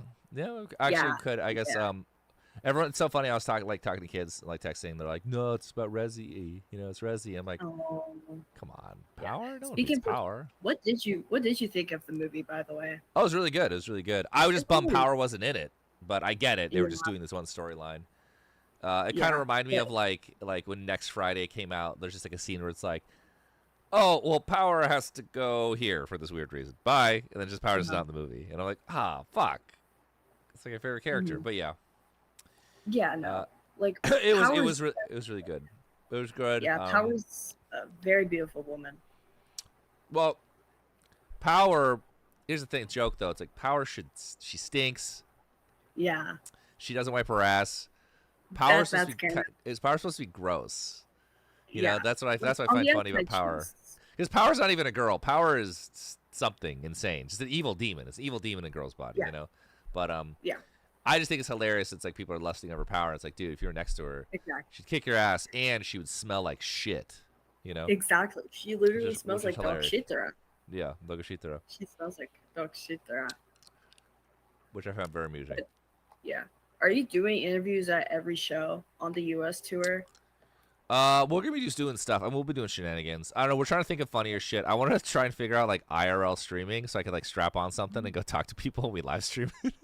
That would be sick. Yeah. I'll probably also be at the Phoenix show. Yeah, you'll be the feeder shoe, so you can get a camera or like goofy shit like they were like you can get these like POV cameras. I was just trying to think of like shenanigans, but apparently if you get these like backpacks, you can IRL stream now. So I think it'd be really funny just to be like stream the line and just talk to everyone and just have it live streamed. It'd be fucking hilarious. Yeah, that'd be sick. I really want to Yeah. do something with you guys because I know I'm the health fan page chick, and so I'd love to do something with you guys. Yeah, we'll do something special. We'll do it like we can do a collab post and you can just like you could be on camera and stuff. Wait, I can do that? Yeah, because you're holding it down. You're holding down the fan page in Arizona. You're the real Yeah. one. So yeah. So like Yes, I come up am, with an yeah. idea. Come with an idea. So we can film a bit or something or like Oh yeah, you know, for sure. or Yeah, something I'm in just so Arizona. Just think sorry. of something. Yeah, I'm so sorry I've been lacking on posting lately. I've just been busy. No, you got to be busy. You got real shit to do. But yeah, also we can like feed you like there's like new guys we're working with. Like apparently like fan pages are so important to the modern music economy. He's like using scraps. So like there's like unused stuff like he'd love to like feed you. I should put you in contact with him. Yeah, But I'd anyway, love to do something. think of something kind of funny you want to do, or we'll just film you, or whatever. You can just be on camera like, hey, I'm so and so in Arizona, blah blah blah. You know, we're gonna talk to this, or we're gonna eat the Sonoran hot dog. I don't know, just think of something stupid. That's something we can do fast yeah. because we'll be out there with the camera guy. But yeah, Yeah, you'll be in actually, Rodrigo. yeah. He's a good guy. Oh yeah, for sure. Actually, at the Van Buren, right next Mhm. to it, there's actually a pizza place that's right next to the Van Buren, like right Okay. next to it. Okay, Yeah. something like that. Something stupid. So we could do something there actually, if you're ever down for it. Sure. Yeah. Well, just something you can do after soundtrack. All right. So just think about it. Keep it back of your head. Yeah, I'll message you too. Okay. But yeah, Awesome. no, thank you so much, and amazing luck on the Latin America tour with PTV. Oh, yeah. God bless Pierce the Veil. Yes. Thank you. Definitely God bless Pierce the Veil for also Yes. take us the fuck down there. All right. Awesome. Well, thank you. I'll see you. All right, of course. Feliz Jueves, Jane. Jueves. All right. There's something I was going to read really quick. Oh, what did you think of the Reze arc? It's a really good movie. I can't wait for season 2. Chainsaw Man. It's great. You love it. I love it. The American people love it. Went to number 1. Number 1 in the country. Huge hit. Everything in Hollywood's flopping. Demon Slayer, Chainsaw Man, big fucking hits. Think about that. All right, food for thought. All right, everyone. Big wave. Oh, shit. All right, fine. I'll take one more call. What's up? Hello. It's a really good movie. Hello. You got to mute the stream. Got to mute the stream, bud. Hello. What's up? Hello, Johnny. Are you there? I'm here, bud. Oh, hi, Johnny. How are you? Sorry if my English is not perfect. I'm from Mexico. Yeah. So we are very, very grateful that you can come over. We are waiting for the show to see you with Pierce Veil, and also in the DJ set. So we are respecting you. Yeah. So it's great. It's great. Cool, man. So I just want to say hello, and well, say hello to me there. Say hi. You can meet me at the show. Yeah. Oh, yeah. Cool. I will be there, and I will remind you that I was the one who called you with really sucky English. Okay, you got it, bud. I'll see you there, bud.